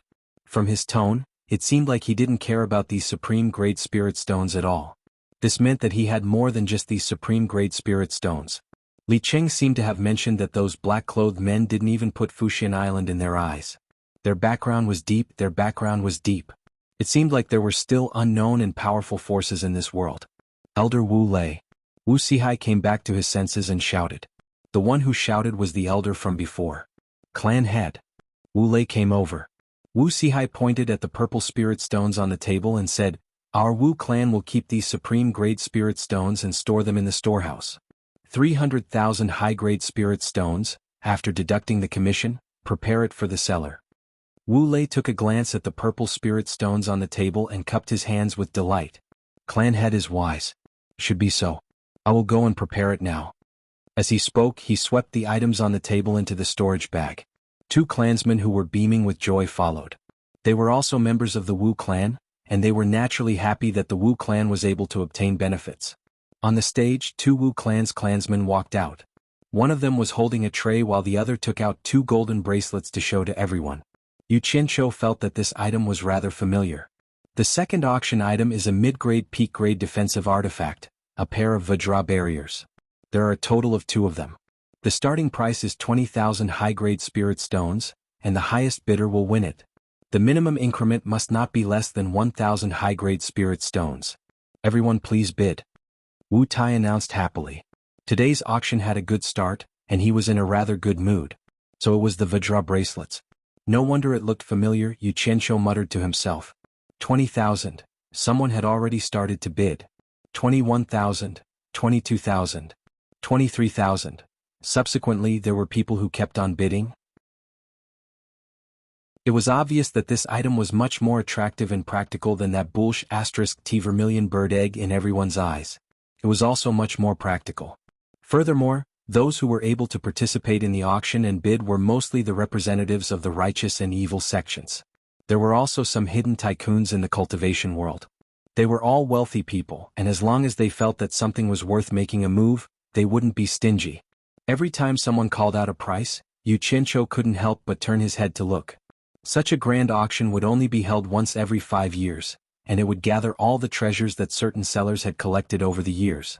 He believed that the supporting Immortal Island would definitely send someone over, but he didn't know who it was. Also, the 4 major clans would definitely send someone over. When they saw that Xianxia was constantly looking around, they didn't know what he was trying to do. When the price reached 30,000, Xianxia suddenly raised the paddle in his hand and shouted, 60,000. The few of them were startled and wanted to ask, "Boss, what are you doing?" The entire crowd was in an uproar. This fellow was going crazy again. Wu Tai's eyes lit up as he waved his hand and shouted, "Earlier on, the owner of auction item number 1 bid 60,000. Number 1 bid 60,000. Anyone else?" Wu Tai simply loved this fellow to death. If there were a few more buyers like him, the Wu clan would definitely make a fortune. 60,000, 62,000, 63,000. There were still people who continued to raise the price. Such a defensive artifact was an item that could save one's life during a crucial moment. Furthermore, there were 2 of them, and it meant that it could save one's life twice. Such a price was still acceptable. But after Xianxia interfered, the rising and falling bids instantly decreased by half. Some of them were already cursing in their hearts as they had never seen anyone bidding like this. This fellow was either a lunatic or someone from the Wu clan. 70,000. When the price reached 70,000, everyone looked at Xianxia, who didn't make another sound after shouting. They didn't know if this lunatic was going to flip out again. As expected, Xianxia didn't disappoint everyone as he raised the paddle in his hand and said, 140,000. Damn it. If you have the capability, then bid for all the items today. There were already people who couldn't help but curse. Wu Tai didn't care about this and shouted happily, 140,000. Number 1 buyer has already bid 140,000. Are there any more bids? Everyone pondered in their hearts and shook their heads silently. This pair of Vajra bracelets might be a life-saving item, but it was only a middle-grade artifact. If they were to encounter an expert who was at the middle stage of the Tribulation Transcendence realm and above, it wouldn't be able to withstand a single blow. The price of 100,000 high-grade spirit stones was already a sky-high price. With such a price in some face, it was entirely possible to request a blacksmith expert to refine a pair of bracelets. It wouldn't be wise to continue bidding. I bid 150,000. Everyone was shocked as there was still someone else bidding. They turned to look and saw that it was the person who had just shouted angrily. Everyone then looked at Xianxia. Xianxia was resting with his eyes closed and there was no sound. This gentleman has already bid 150,000. Are there any more bids? Wu Tai looked around and smiled. Seeing that there was no response, he asked Xianxia, "Number 1 buyer, do you still want to bid? Damn it. Do you really think I'm a fool? Although I'm not that good at blacksmithing, at least I know the ropes. Can't I just casually shout for fun? Otherwise it'll be so boring sitting here." Xianxia sneered in his heart. "Who asked you to scold me?" He opened his eyes and shook his head at Wu Tai, indicating that he didn't want it anymore. Wow. He doesn't want it anymore? Wow. No way. The crowd was boiling. Finally, someone was scammed.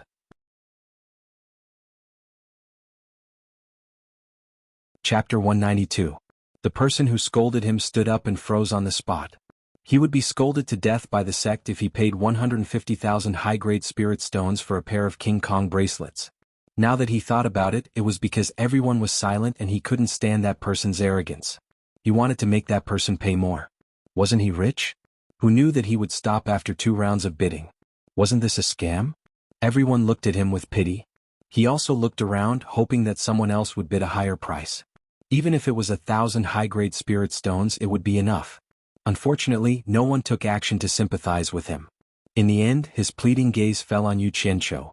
The latter turned his head to look at him, sneered, and turned his head back. Bai Zitsong and the others were speechless. This was too immoral. People knew who you were, they would fight you to the death. Looking at Xianxia, the few of them looked at the person standing there with deep sympathy. No one else wants to bid? Wu Tai looked at Xianxia with regret. However, it was not easy for a pair of King Kong bracelets to be sold at such a price. He happily said, "A pair of King Kong bracelets, a top-notch mid-grade defense artifact. 150,000 high-grade spirit stones belongs to this gentleman." Clap clap. Xianxia clapped subconsciously because his mind was filled with thoughts from his past life. Everyone was affected by the atmosphere and clapped together. Although they didn't know what it meant, They felt that they couldn't vent their emotions if they didn't clap. Finally, someone was scammed. Clapping was a good way to express one's feelings. Clap, clap. The applause was warm. No one knew if it was to congratulate that guy for winning the bid or to mock him. Unfortunately, no one could see the exciting expression on that person's face. With so many people gathered, it was inevitable that there would be some people cheering. The applause was really overwhelming. However, the one who applauded the most sincerely was Wu Tai on the stage. The happiest person at this moment, other than the seller, was him. The Wu family had earned a fortune again. Wu Lixue widened her eyes and looked curiously at Yu Qianqiu, who was applauding. Then she looked around. She didn't understand how such a small action could have such a big impact. So many people in black suits couldn't possibly know him, right? Why were they cheering in front of him? This silly girl didn't know that some things did not require words. Everyone cared about feelings.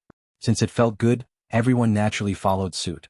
Besides, they wouldn't lose anything by clapping, and they weren't the ones paying. Yu Qianqiu wanted to whistle, but it was really inconvenient with the black cloth covering his mouth. However, he didn't expect that a casual slap would cause such a huge reaction. It could be seen how boring the life of the people in this era was. A Wu clan's disciple walked to that person's side and respectfully invited him to the backstage to settle the bill. That person suddenly roared, "I'm not going." That person must be the Wu clan sponsor for this auction. Which of the people who were speaking here didn't use a fake voice? Naturally, they were afraid that someone would be tempted to betray them after seeing the money. However, this fellow actually reverted back to his original appearance in a moment of anger. Many people immediately guessed his origin. That Wu clan's disciple was startled and turned around to look at Wu Tai, who was hosting the auction. Wu Tai's expression immediately turned dark and said, "This Mr., please be careful with your words. Anyone can do this auction, and my Wu clan's auction house is able to stand out in the cultivation world because of our reputation. I Wu Tai swear to the heavens that if this number one buyer is my Wu clan's agent, I Wu Tai will die a horrible death. Since I have said all that, I will have to ask this Mr. to come to the backstage to settle the bill. If you are really short of money, my Wu clan won't force you. However, according to the rules, you have to remove your outerwear and let everyone see your true appearance. After that, my Wu clan will naturally arrange for this pair of Vajra bracelets to continue the auction." Wu Tai's tone had traces of chilling intent towards the end. Just as he finished speaking, a few people flashed out from the backstage and leaped to that person's side. They were prepared to forcefully remove that person's outerwear at any moment. In fact, many people were suspecting that the number one buyer was the Wu clan's agent. Now that they saw Wu Tai swearing, their doubts were instantly gone. They all looked at that person and sneered in their hearts. Was this auction a place where one could act impulsively? If he really didn't settle the bill, once his appearance was revealed, the entire sect would be humiliated. If he had the money, he might as well settle the bill straightforwardly. A few people immediately stood beside that person and were constantly on guard against the Wu clan's members. With a single glance, it was obvious that the Wu clan's members were from the same sect as that person. It was extremely rare for someone to come to such an auction alone. Meanwhile, that person was trembling with anger, but there was no other choice. The situation was stronger than the person who was going to use force. The few of them couldn't defeat the Wu clan, and this was the Wu clan's territory after all. How could there be no experts in such a grand auction? There might be a late-stage tribulation transcendence expert somewhere. Furthermore, it was because he was impulsive and was unreasonable first. Ultimately, he raised his hand to stop the few people beside him and went backstage under the coercion of the Wu clan's members. When he came out, he had the number 2 auction token in his hand. It seemed like he still had the money to settle the bill. However, it made sense. Those who were able to participate in this auction were all prepared to pick treasures that they fancied. This was a place to compete in money. If one didn't bring a few 100,000, how could they buy a treasure? It was just a matter of whether the money in the storage bag was their own or the sect's. A small interlude passed just like that, and the auction continued. A Wu clan's member carried a small leather bag out. Everyone was very confused. What kind of treasure was this? It was actually stored in a leather bag? The Wu clan's member opened the bag in front of the stage and reached in with his hand. He grabbed a handful of things and loosened his fist slightly. Dazzling yellow sand fell from his palm into the bag. Immediately, someone gasped and cried out involuntarily, "Mystic gold sand." Wu Tai clapped and laughed, "Not bad. It is mystic gold sand. It seems like those who are able to participate in this auction are all experts. I believe everyone knows that mystic gold sand is an essential ingredient in refining magic treasures. Even if a little bit of mystic gold sand is mixed in with normal mystic iron, the flying sword refined may not be comparable to a magic treasure, but it is still a top-notch high-grade magic treasure. This bag has a total of 20 kilograms of mystic gold sand. This is also the first time I have seen so much mystic gold sand. I believe that among all of you, there aren't many who have seen so much mystic gold sand at once, right? This small bag has 20 kilograms, are you sure? Someone was suspicious, but he immediately waved his hand apologetically at the crowd. He immediately understood that mystic gold sand might look light, but it was a very heavy item. This small bag was probably no less than 20 kilograms. Moreover, the Wu clan auction house's reputation for so many years was not just for show. Naturally, it couldn't be faked. Many people who were originally leaning on their chairs straightened their bodies when they heard that there was 20 kilograms of mystic gold sand. These people were probably the true representatives of the big sections. The previous two items clearly couldn't move them, but now they were really a little interested. One had to know that every 50 grams of mystic gold sand mixed in with mystic iron could be refined into a high-grade magic treasure flying sword. This 20 kilograms could be refined into 200 swords. For a big sect, it was enough to increase the strength of 200 disciples by quite a bit. This was quite attractive. Xianxia's eyes also lit up. Ever since the last battle at the Yu residence, the 100 flying swords were shattered into pieces. It was simply a nightmare for him. If it wasn't for Bai Sujin and the King Kong bracelet, he might have already said goodbye to this world. It was also because he had personally witnessed the two failures of the King Kong bracelet that he lost interest in the last round of the auction. After bidding twice, he didn't bid anymore. Spending money on something that wasn't safe wasn't worth it. The first time was naturally when he killed a disciple of the cultivation pavilion. The second time, the King Kong bracelet was simply destroyed. If he had these 20 kilograms of mystic gold sand, things would naturally be different. He was also a person who knew a bit about refining. If he encountered a situation like the last time, with 100 high-grade magic treasure flying swords in his hands, no matter how bad it was, he wouldn't be able to shatter them all. At least it would give him a chance to save his life. Moreover, with these high-grade magic treasure flying swords, the power of the Guiyuan sword technique would be greatly increased. Good stuff. I just need it. Yu Qianqiu glanced at the disinterested Wu Lixue and smiled as he handed over the sign in his hand. He said softly, "I'll bid you help me raise the sign." Wu Lixue obediently took the sign and nodded. She thought raising the sign would be easy, but she didn't know how much pressure she would have to face. This was not a game that a small amount of money could afford to play. Bai Zizong and the others rolled their eyes. This girl shouldn't be like this. We've known each other since we were young and we've never seen her so obedient before. Today she met someone she's only known for 2 days and she's already so obedient. What a sin. Wu Tai saw the restless reactions of the people below. He smiled slightly. If the big shots of the righteous and demon sects didn't make a move, then this auction would be very boring. He pointed at the mystic gold sand, and said loudly, 20 kilograms of mystic gold sand, the starting price is 500,000 high-grade spiritual stones. The highest bidder wins. The minimum bid must be no less than 10,000 high-grade spiritual stones. Please bid.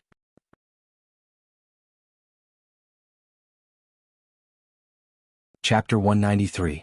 20 kilograms of mystic gold sand for 500,000 high-grade spirit stones? There was a brief silence below the stage and everyone started to calculate in their hearts. 20 kilograms of mystic gold sand could be used to refine 200 high-grade flying swords.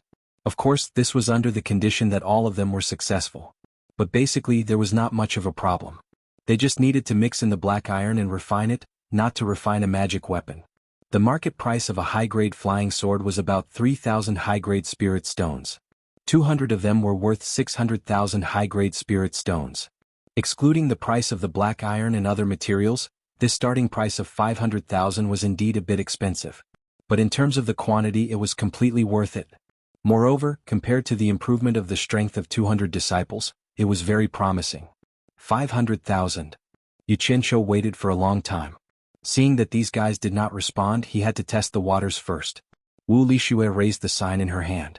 Before she raised it, she did not even look at Yu Qianqiu and smiled foolishly. Although that face was blocked, Yu Qianqiu could still see from her eyes that she was smiling foolishly, showing off a bit. Wu Sihai, who was in the dark room, was slightly startled. He did not expect Yu Qianqiu to call the price first. When he looked outside, he suddenly did not know whether to laugh or cry. Xianxia slumped lazily on the chair. Wu Lixue, who was beside him, raised the sign high. Although he could not see her expression, he knew this granddaughter too well. Looking at her movements, he knew that she must be very proud at this time. There was a solution. He was afraid that this girl was a bit interested in Xianxia. Xianxia turned his head to both sides. Seeing that no one responded, he shouted towards the stage. Since no one responded, Elder Wu, what are you waiting for? You should announce that this mystic gold sand is mine, right? Wu Lixue put down the sign and nodded heavily. Wu Tai smiled awkwardly at him. You wish. How could no one want this thing? He said in a clear voice. Is there anyone else to bid? The number one buyer has already bid 500,000.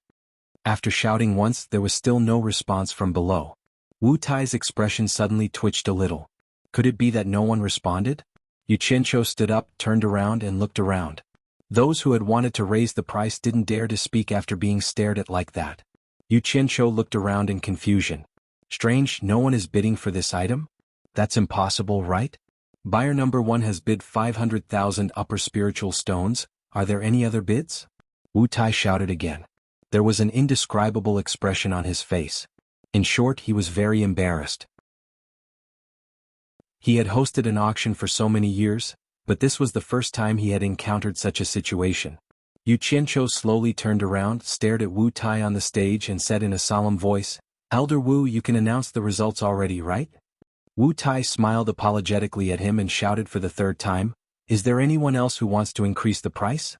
Buyer number 1 has already bid 500,000 high-grade spiritual stones.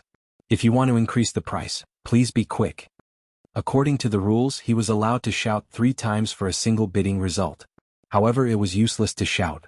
There were a few who clearly wanted to bid, but they actually leaned back on their chairs and pretended that they didn't hear anything.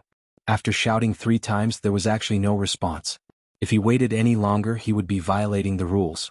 Wu Tai's voice trembled as he announced, 20 kilograms of mystic gold sand. Buyer number 1 has obtained it with the base price of 500,000 high-grade spiritual stones. The audience was in absolute silence. Many people were looking around and didn't know what was going on. In the dark room, Wu Sihai's expression was also twitching. This was the first time he encountered such a situation, and it was as though he had seen a ghost. Bai Zitsong and the others were even more flabbergasted. How could such a thing happen? Right now, there was only one person who felt the most uncomfortable. After watching the entire auction, he was trembling in anger in a secret room behind everyone. He was the owner of the 20 kilograms of mystic gold sand, and he didn't expect such a thing to happen. He let out a sorrowful sigh. If he knew this would happen, he would have followed the Wu clan's pricing and set it at 400,000 high-grade spiritual stones. If he wasn't careful, the price might have been raised to more than 500,000. However, he was too greedy and insisted on setting it at 500,000 high-grade spiritual stones. In the end, he shot himself in the foot. Wu Lixue, who was addicted to the auction for the first time, was extremely excited.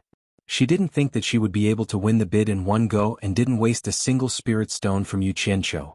Xianxia took a glance at her and thought, strange. I encountered an item that I sincerely bid for, but no one is bidding? Could this girl really be my lucky star? Before he could think any further, a Wu clan's disciple had already invited him to the backstage. After he left, almost everyone was pondering what was going on and couldn't figure it out. Some people were even thinking, could everyone be thinking the same thing as me? In fact, there were plenty of people who wanted to bid for this round, especially the righteous and evil sections.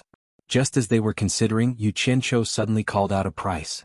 When those people saw that it was this lunatic again, they couldn't help but ponder deeply. It seemed like this fellow wanted to participate in every round. It was obvious that he was a fellow with deep financial resources. Otherwise, who would dare to play like him?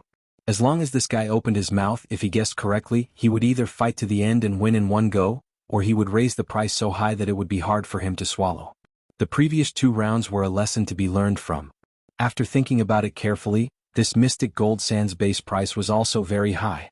If one wanted to refine a high-grade flying sword, instead of spending 500,000 high-grade spirit stones, one might as well add another 100,000 and slowly purchase it in the cultivation world. It shouldn't be a problem to purchase one with 3,000 high-grade spirit stones, and they could even get 200 of them. Why was there a need to bid without any confidence?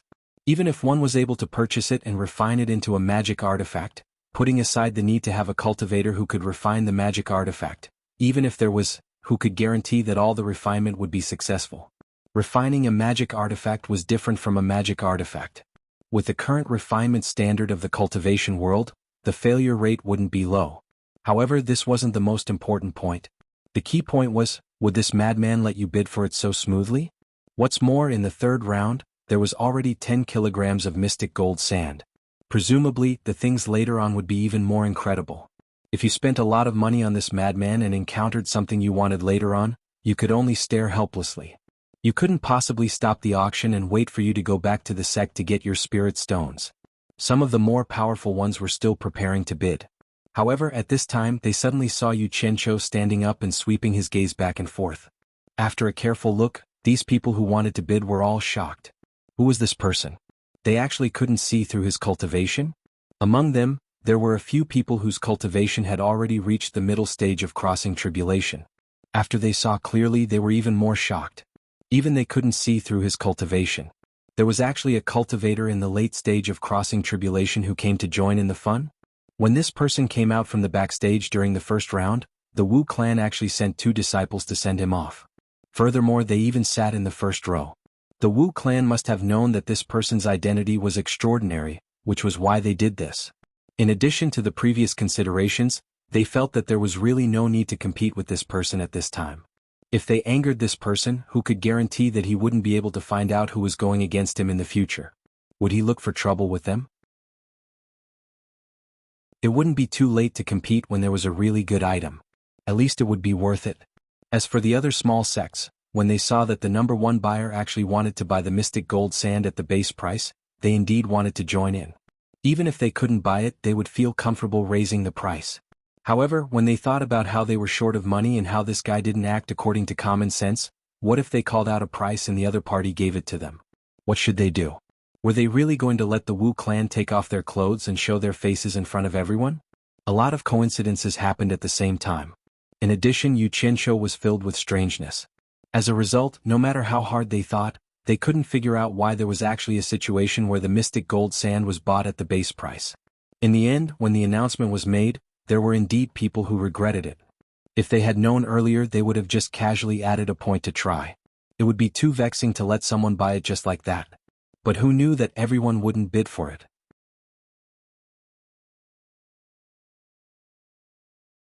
Chapter 194.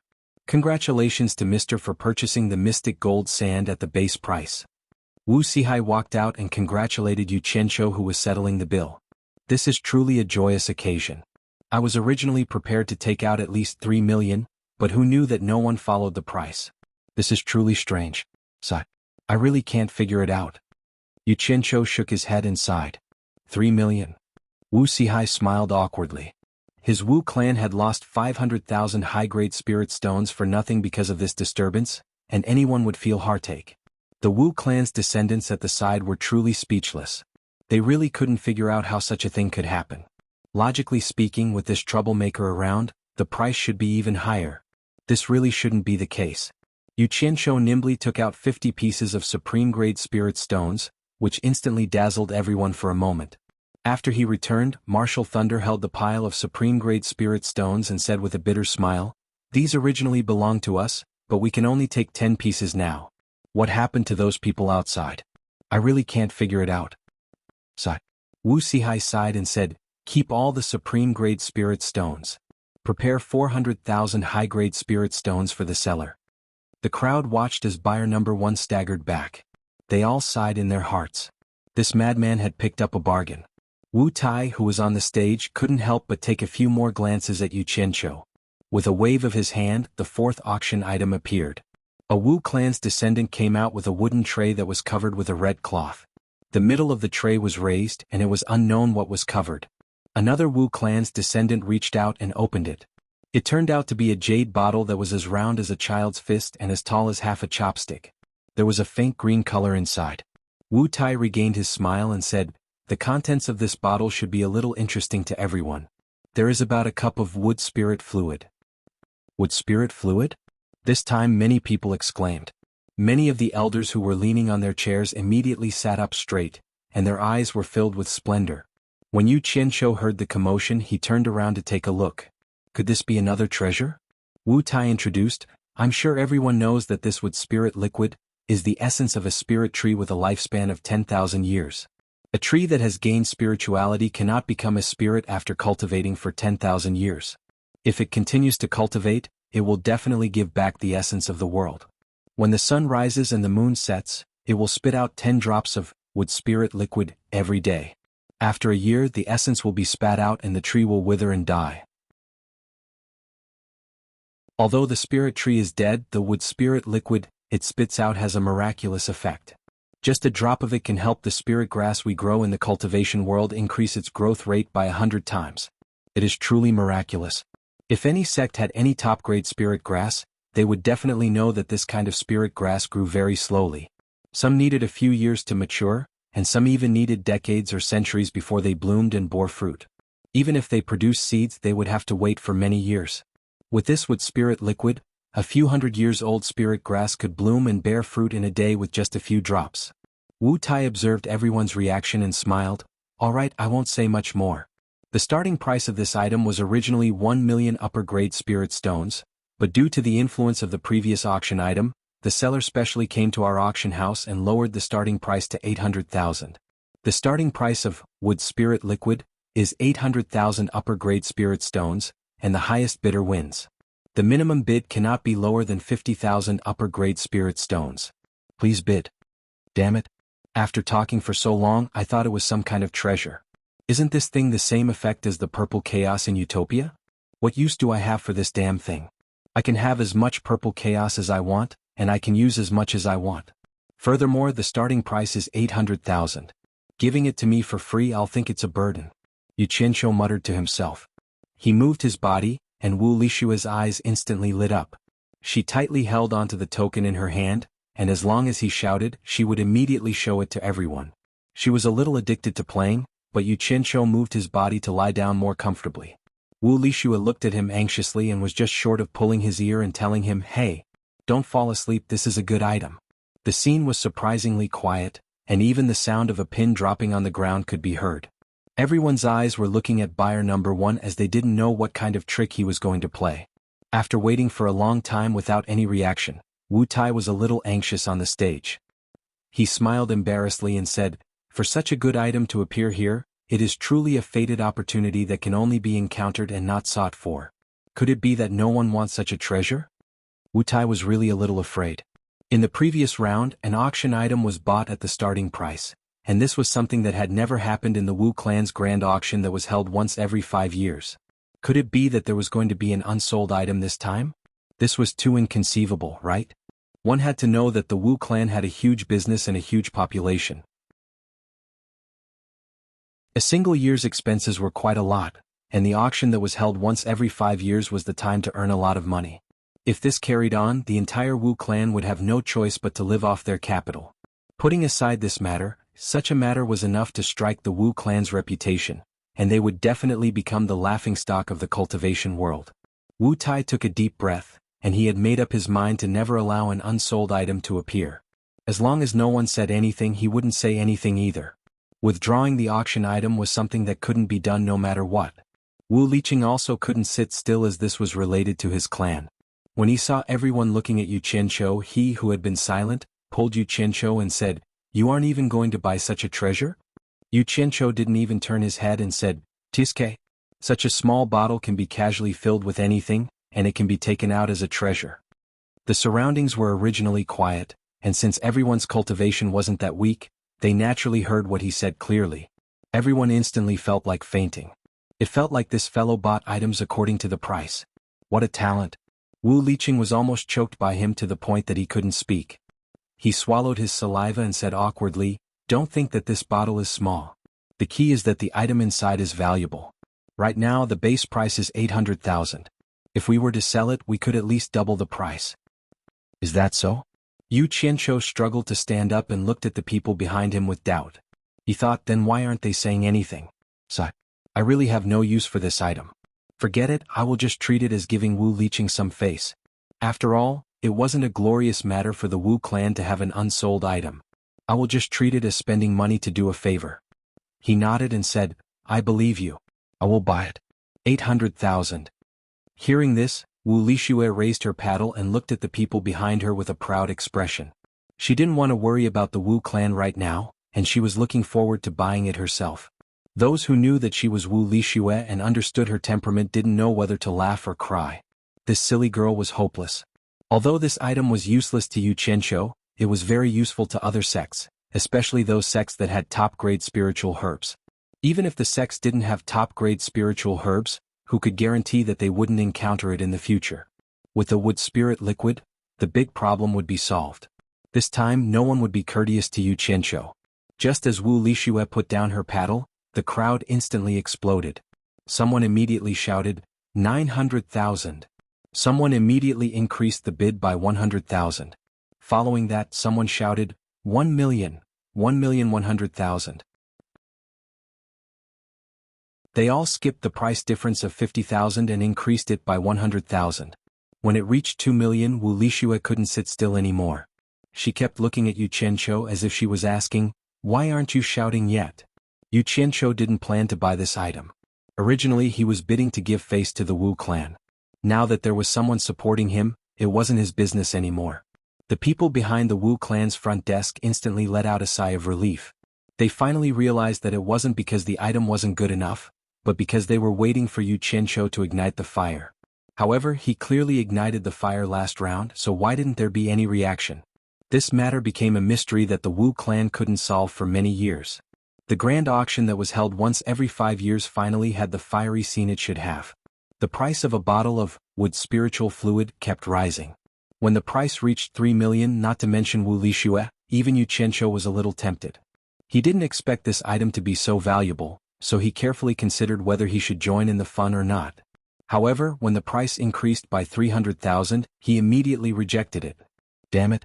These guys are all pretending to be pigs to eat tigers. No matter how much money I have, I can't stop their fiery passion even if I throw it down.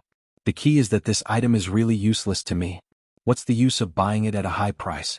I can't be impulsive. Impulsive is the devil. Therefore he completely gave up this round. Wu Lixue pouted her little mouth under the black cloth. It was really boring to just watch others' excitement. When the price reached 6,900,000 high-grade spirit stones, the passion on the scene subsided. Finally, no one touched the red line of 7 million. It wasn't that they didn't want to touch it, but no matter how good the item was, when the price was so high that they couldn't afford it with their own strength, naturally no one would touch it again. Everything had its value. Moreover, the items that came out later would definitely not be worse than this item. The people on the scene were all experienced people, and they wouldn't do things that were too impulsive. The item now belonged to its owner. Everyone suddenly realized that the first buyer only called out a price, and then there was no response after that. Those people from the small sects who were short of money in the previous round were scared out of their wits. Fortunately, they didn't use the spirit of brotherhood. This lunatic really did something like calling out a price. If they really called out 510,000 last time, and this guy didn't say anything, they would definitely be killed by him. This person couldn't be judged by common sense.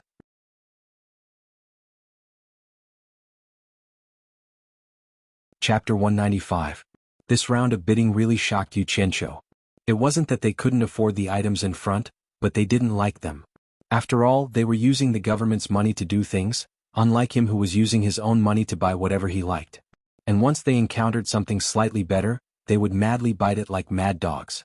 This kind of financial resources was definitely not something that a small sect could come up with. It was estimated that only the righteous and demonic sects could afford such a price. Most of these sects had been around for thousands of years. Which one of them didn't have a few spirit stone mines under them? As for how much wealth they had accumulated, outsiders would not be able to figure it out. However, this gave Yu Qianqiu a wake-up call. If there was something good down there, and if it was something he wanted, he would have to pay a huge price. It would be impossible for him to take advantage of it. The fifth round of the auction began. It was still a tray covered with a red cloth. After a Wu clan's disciple removed the red cloth, there was a small wooden frame that was temporarily made on the tray. On it was a small bronze mirror that was the size of a palm. The bronze mirror was antique and had a light yellow color.